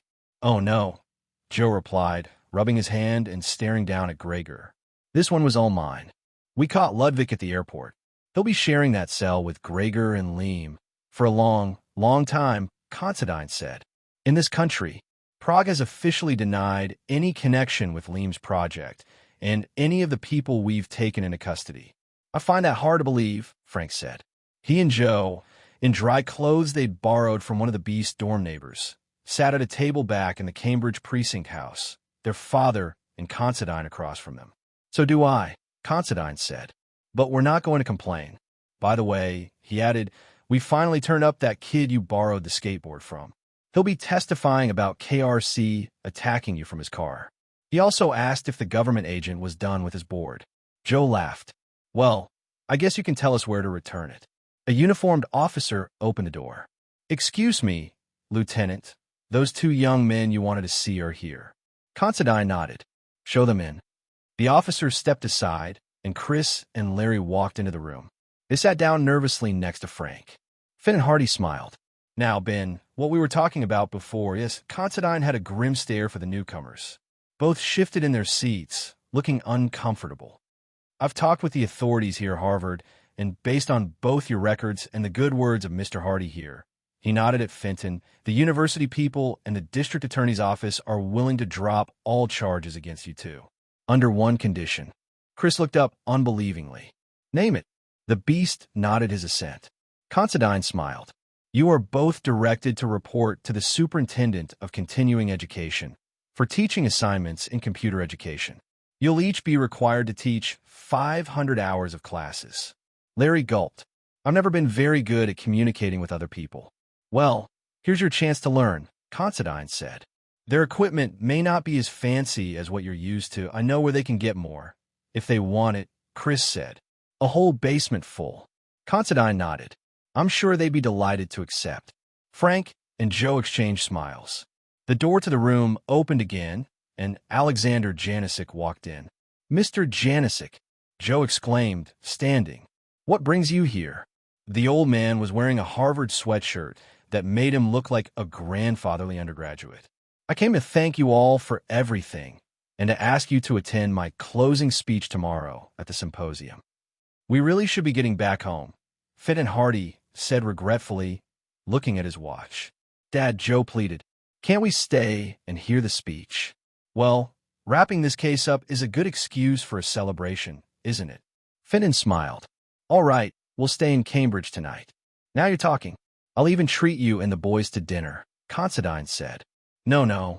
Fenton shook his head. "My treat. Maybe Mr. Janicek would like to join us, too," Frank suggested. Janicek bowed. "I would be honored."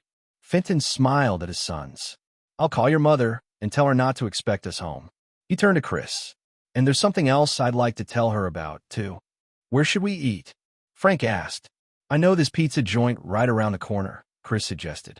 "I think something a little nicer," Fenton said.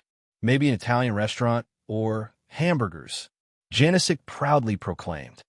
"Very American, especially with the cheese and bacon. Excellent." Joe clapped him on the back. "How about it, Frank?" Chris asked. "Bacon cheeseburgers all right with you?" "Frank likes his burgers plain. Don't you, Frank?" Joe teased. Frank shook his head, knowing when he was beaten. "Bacon cheeseburgers sound fine." The end. Editor's note: in case this audiobook has been posted somewhere else, please visit AJ Aaron's audiobook YouTube channel for more audiobooks and content.